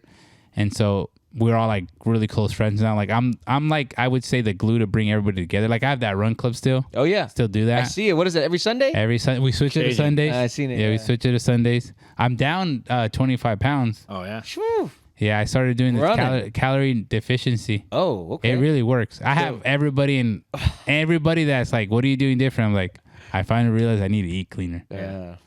And so my girl's down too. She's about 20 pounds than lower. One of Dave, the guy from the club, from the Imperious founder, and then also my business partner, he's down 105 pounds. Damn. Yeah, he's putting in the work too. That's crazy. And he takes it next level. Like me, you know how you like, oh, this is it's like 7 pounds. All right, cool, whatever. Yeah. He fucking has this thing to weigh you. He's like, no. Oh, it's on Graham. He's He's on. on got it. scale. Yeah. And he's 105 pounds. Shit. His girl's down too. Eric, where he's so busy with life, but today he worked out and told me, because we share the workouts. Oh yeah. So it told me he worked out, and I So text he's him back, good shit, Burn let's some go. calories. Yeah. Yeah, so we're always here to motivate. So that's the biggest factor. Like, anybody that reaches out to me on Instagram how to lose weight, I'm giving them the tea. I'm here. 411 right here. Let's go. What you need? Yeah. But I tell them straight up. I said, this is not a sprint. It's a marathon. This takes a while.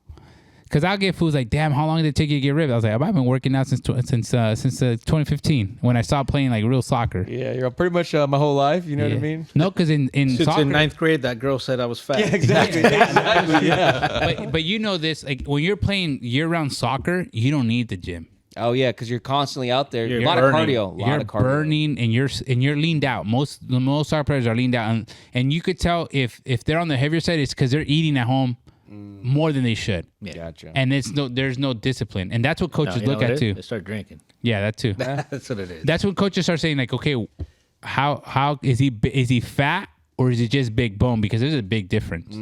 Because there's a lot of players that are on the bigger side, but they can move with the ball. Yeah. So it's a lot of that I do see that I just like, hey, you need to do this, you need to do that. And when then people ask, hey, I want to lose weight, I said 2 things: stop drinking and start drinking water. Everything water, no soda, no beer, no just water. What else? That's it. Call me when that becomes easy, because water's hell. Water is the hardest thing to do. Yeah. Once you start peeing and draining your body, the next step is buy clothes. I'll tell you why. When you have a new workout clothes, you're gonna go to that gym. Yeah, you're gonna use. You're like, oh, I gotta use this real quick, and then you start going to the gym, and then you start doing little by little. That's like the biggest thing. I love working out, but when you have a fresh fit. Makes it 10 times better. Yeah, you stunned out you there. didn't want to sweat. You're just like, I'm here to just. I'm just here. So here's the thing, though, right, Pepe? When you started doing the Cinco de Mayo show, you started planning it. You had to put in the work, right? Nobody taught you. You went to ask questions, but nobody said go this way, and that's the path to go, right? It's the same thing when you go on that journey, right? You can give them the book, but if they don't do it, they don't put in the work, it's not going to work. Right? So a lot of people say, well, tell me how you did it, right? They want the easy answer, and it's not easy. It's putting in the work every day, right? Like there's days where I hate waking up, and I'm just like, Well, you're waking up at what, 5 in the morning? So right now we're waking up at 4:15. So I already timed my girl. She takes about 30 minutes to get ready. But so that gives me time to get dressed, take the dogs out, feed them, get dressed, have her pre-workout ready, my pre-workout ready. I start drinking it, and then brush my teeth, do my thing, and then I'm like, hey, we gotta go. So we leave, and then then we go to town. It's like she hates getting up, but she loves to see the progress, and I think that's what keeps you motivated. Right. To be honest, like you could like I'd be hanging out from like doing hanging pulls, like pull-ups, but I just hang there. And she's like, I wish I could do a pull-up. I was like, if you could hang, it's a lot harder than pulling yourself up. Because it starts building the same muscle. You know what I mean? It's like literally holding on for dear life. Right. I was like, and I honestly, I've been telling her and I've been manifesting. I'm working out now to pretend I'm lifting a kid or something, like pulling them here. Like, so I'll put the cable wire at a weird angle, and then I'm like, and pah. You know, you see that? Just saved our kid from a car. Yeah, just literally what it is. Or I'll get down on my knees and I'll start doing curls. And she's like, why are you doing that? I was like, what if I had to grab my kid and pull him up? Yeah, pick him up like you just never know. Like, I'm going to be ready for anything. So she just starts laughing. Like, so if you ever to go to this gym and see me working, I'm like, he's like, this guy's doing some wild stuff. They're probably going to be recording me like the people. What is this guy working out? Yeah, that'd be me. I'm just like, yeah. But then I'll tell you one thing that I do. Like, and Sergio's going to laugh because let's say he wants to go to the gym. I'm like, yeah, I'll work out with you.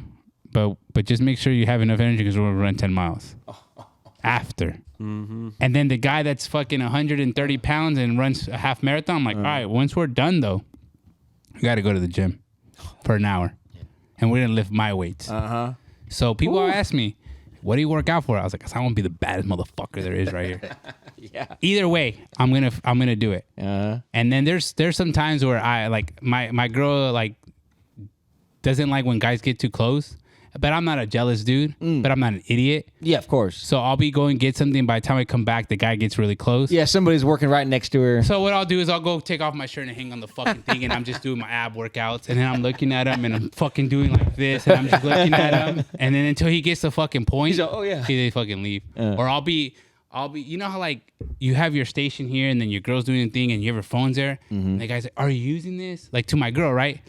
And I'm just like. And I'm hanging there, and I'm like, motherfucker. And I get off, and then she's like, what happened? I was like, oh, I say it loud enough for he gets attention, but I'm like, oh, my hands were hurting. But I'm already saying like, They already know, like, hey, we're together. Yeah.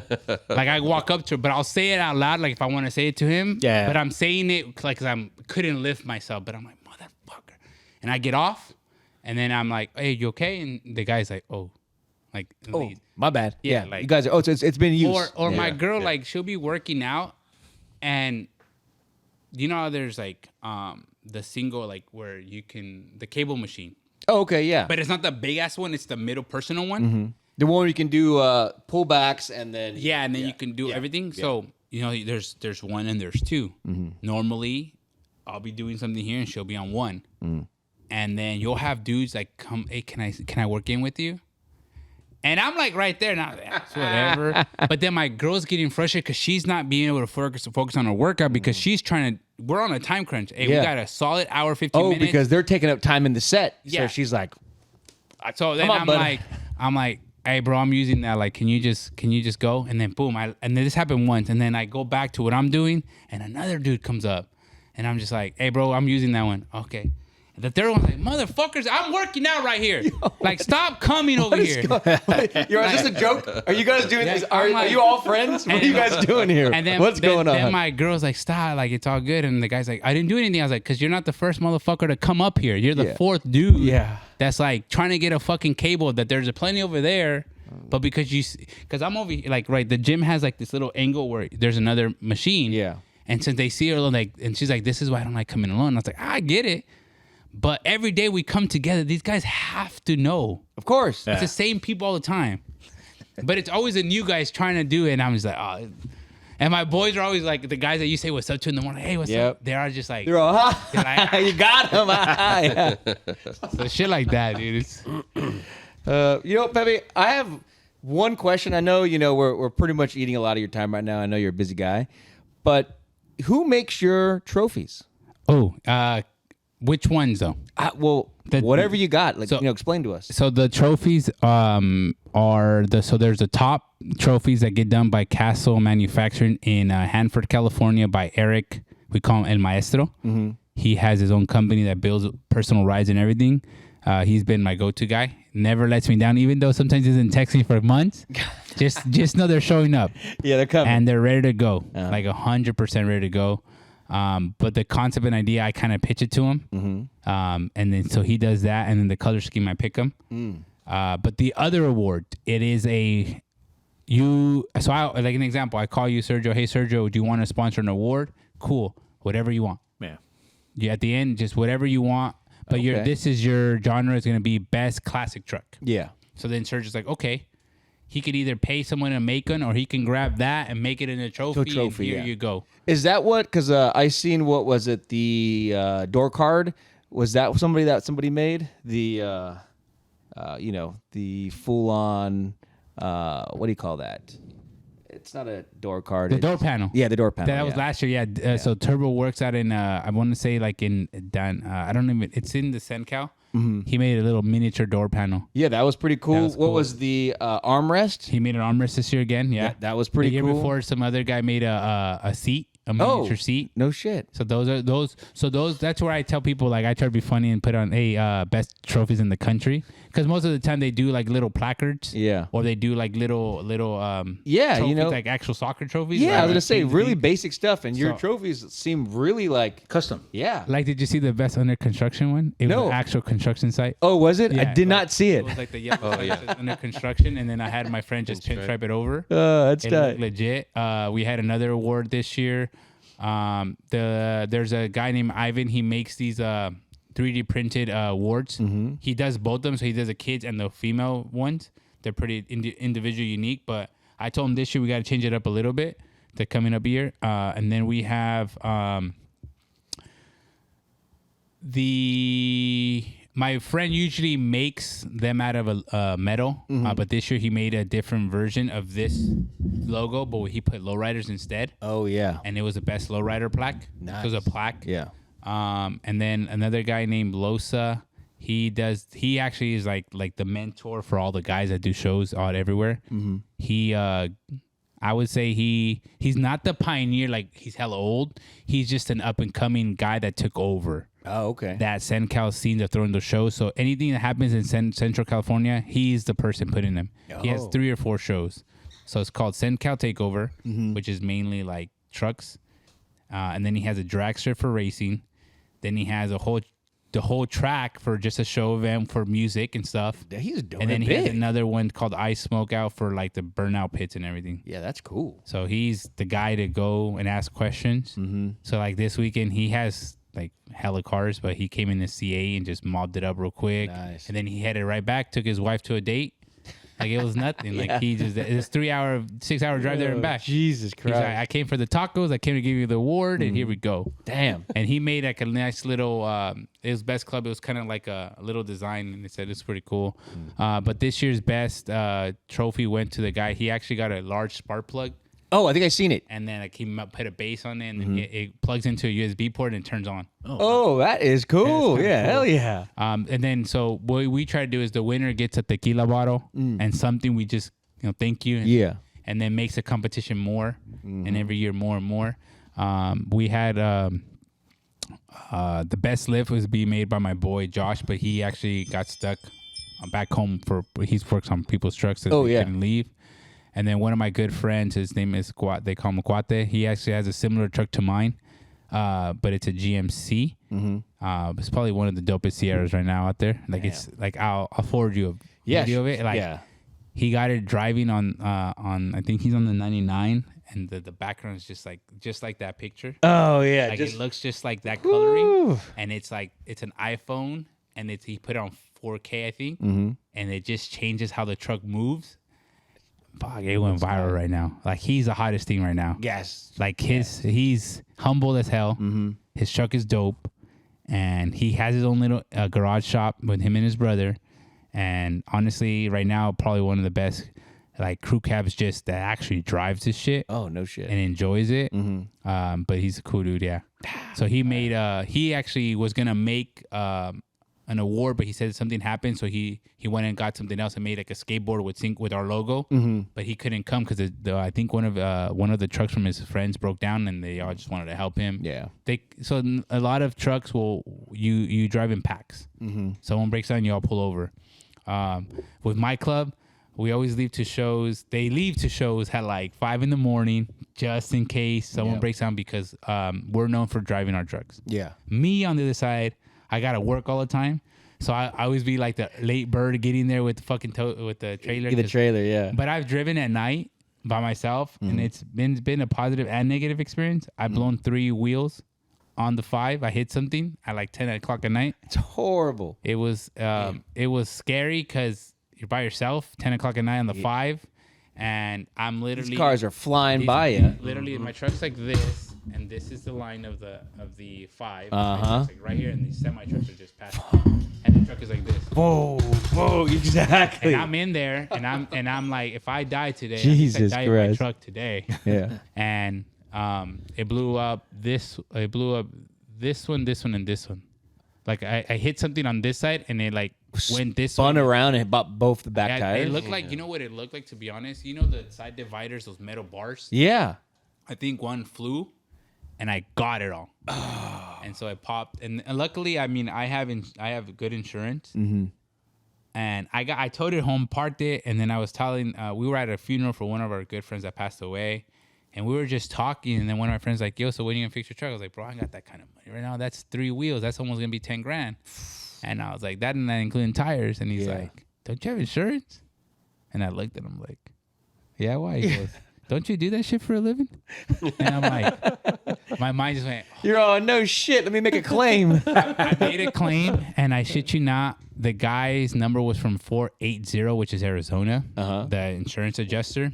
And I'm not stupid. I've always done upgrades to my truck. Like when I do this upgrade, I'm gonna drive my truck to the AAA, show them the cluster that's different. Oh, yeah. So they The can picture- insure it. They can insure it. So the picture of the cluster, and then any upgrades I've done to cover, right? So I told the guy, I was like, hey, look, this happened. I work at Chevy. I usually do rodent claims. I usually do like certain claims for customers, so I have an idea what you need. Yeah. But I'm hella busy, and I want to do the research for you, and then I'll send you the estimate. And he's like, oh, okay, well, let me know. And like in my head, I'm like, I have everything already. I got him. But no, I have everything already with me. Yeah. But I'm not trying to be pressing on them. So I'm gonna wait a week. And then I waited a week and I called a couple stores and hey, send me invoices as if it would be that price or just give me an estimates. I called hella spots. So I had hella references to the pricing to solidify it. And then I sent him the pictures and everything and I told him, hey, before you even look at the picture I'm gonna send you, just can you look on my file? I've been paying premium pricing for my insurance for my truck since 06. So we're at 20 years. And I'm still paying claim. Like it's no. I've had claims. Oh, okay. People still shit. But I'm like, no. But I'm like, but I've been paying the same price since 06. Like every year that it goes up, I don't question it. I pay for it. And can you look at it? He goes, yeah. And he's like, look at my history. Yeah, there's claims here and there of like stolen radios, broken windows, whatever, scratch paint. Like people actually do that shit. Yeah. And he's like, oh, I see your file. Yeah, we got you. You're under like, you're not under a classic truck, but you're under a custom ride. So yeah, go ahead and send me the pictures. I sent him all the pictures. A couple of days later, he's like, hey, do you have a Zelle? I'm like, yeah, I got Zelle. He's like, yeah, I want you on the road, so I'm gonna Zelle you, start ordering your shit and get your truck back on the road. Oh, I called fucking intro. I was like, hey, I need this, and this. I'm ready. The money. The next day I woke up, there was the money. There was there. Wow. Honestly, solid adjuster. Solid. And then and so when people are like, hey, what insurance you have? AAA. I love it. Yeah. Like if I could have a slogan, AAA all the way, I'd wear it. That's it. You know what? You might just created a $10,000 slogan, AAA all the way. Yeah. You seen that one girl that made the Coca-Cola like a commercial, a Coca-Cola song? Or is it Pepsi? I think it's the Pepsi one. Pepsi's so good. Anyways, she won $10K for creating a slogan. Yeah, AAA is all the way. But like, yeah, AAA, anything like they have my house insurance. Like they broke into my dad's truck. Was it last year? Yeah, last year. I was on my way to the gym, and I shit you not, it was the funniest shit. It was at my apartment complex, and I'm like, oh shit, I forgot something. So I went back in, but I already had packed the truck. Oh yeah. Like I packed my gym stuff, I packed my church stuff, I packed everything, and then I went back because I heard the dogs barking. I was like, oh shit, I didn't put them in. So then I went back, put them in, and then I'm like, oh shit, my pre-workout. And then I'm like, oh shit, I gotta take a shit. Like, oh shit. So then I did everything, right? And then I'm walking out, and my passenger door's open. Yeah, you're all, what's going like, on? I thought I closed it, but like, whatever. Do I get to the gym? There's nothing in the back. Because I didn't think about it. Bro. So I called AAA. I'm like, yo, this literally just happened right now. Like, I shit you not. They're like, hey, did they break your windows? Like, no, my door was open. Because I was just like, it was just 10 minutes. Like, I shit you not. Oh, you need to make a police report. I was like, all right, bet.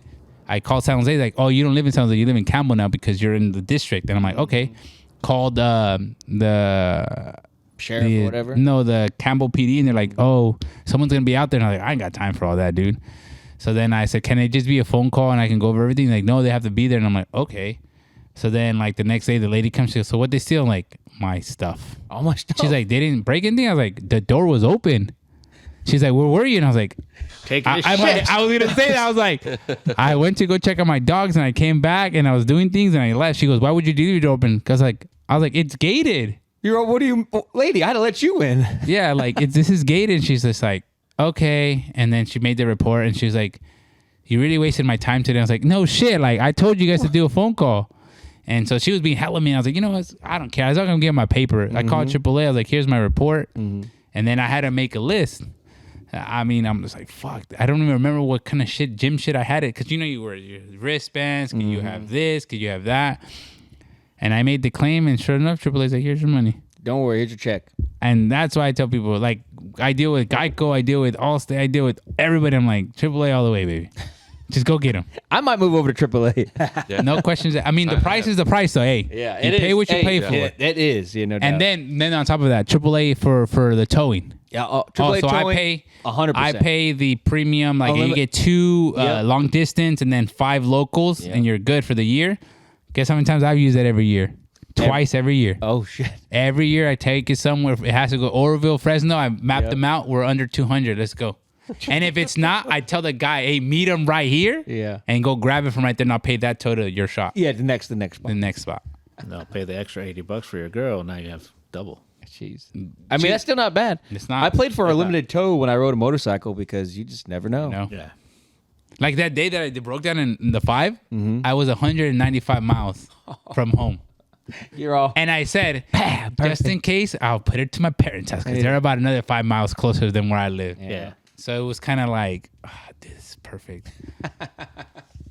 I like it. Well, Pepe, you know, I really enjoyed you. You know, you have so much information. Yeah. You know, you can come on anytime you want. You know what I mean? Next year, I'm gonna bring my 2 guys with me, and I want you guys to pick their brains and be like, what does this guy make you do? Yeah. So let's do it like a month before though, so that you're not kind of Yeah, you're not too swamped. Well, see, I think it's after because it's like it's already happened. Yeah. Now we could talk. Like he'll tell you Yeah. what he does. right. Like, and then the other guy, he does all this, and it's like, yeah, it's like it's orchestrated, but it's teamed effort. Right. And that's why I'm very appreciative. Yeah, definitely. That would be cool. Get you know, the other members of your team and, Yeah. you know, get their insight on how the day went, honestly. Yeah. Because everybody has different viewpoints, right? Yeah. Right. Yeah. That's why the Bible has different accounts, you know, different viewpoints, and it's different. It's the same thing, but lived different, Right. Yeah, different perspectives. BOV. I like it. Anybody, you know, anybody, well, I can't even say that. Does anybody have anything else, you know?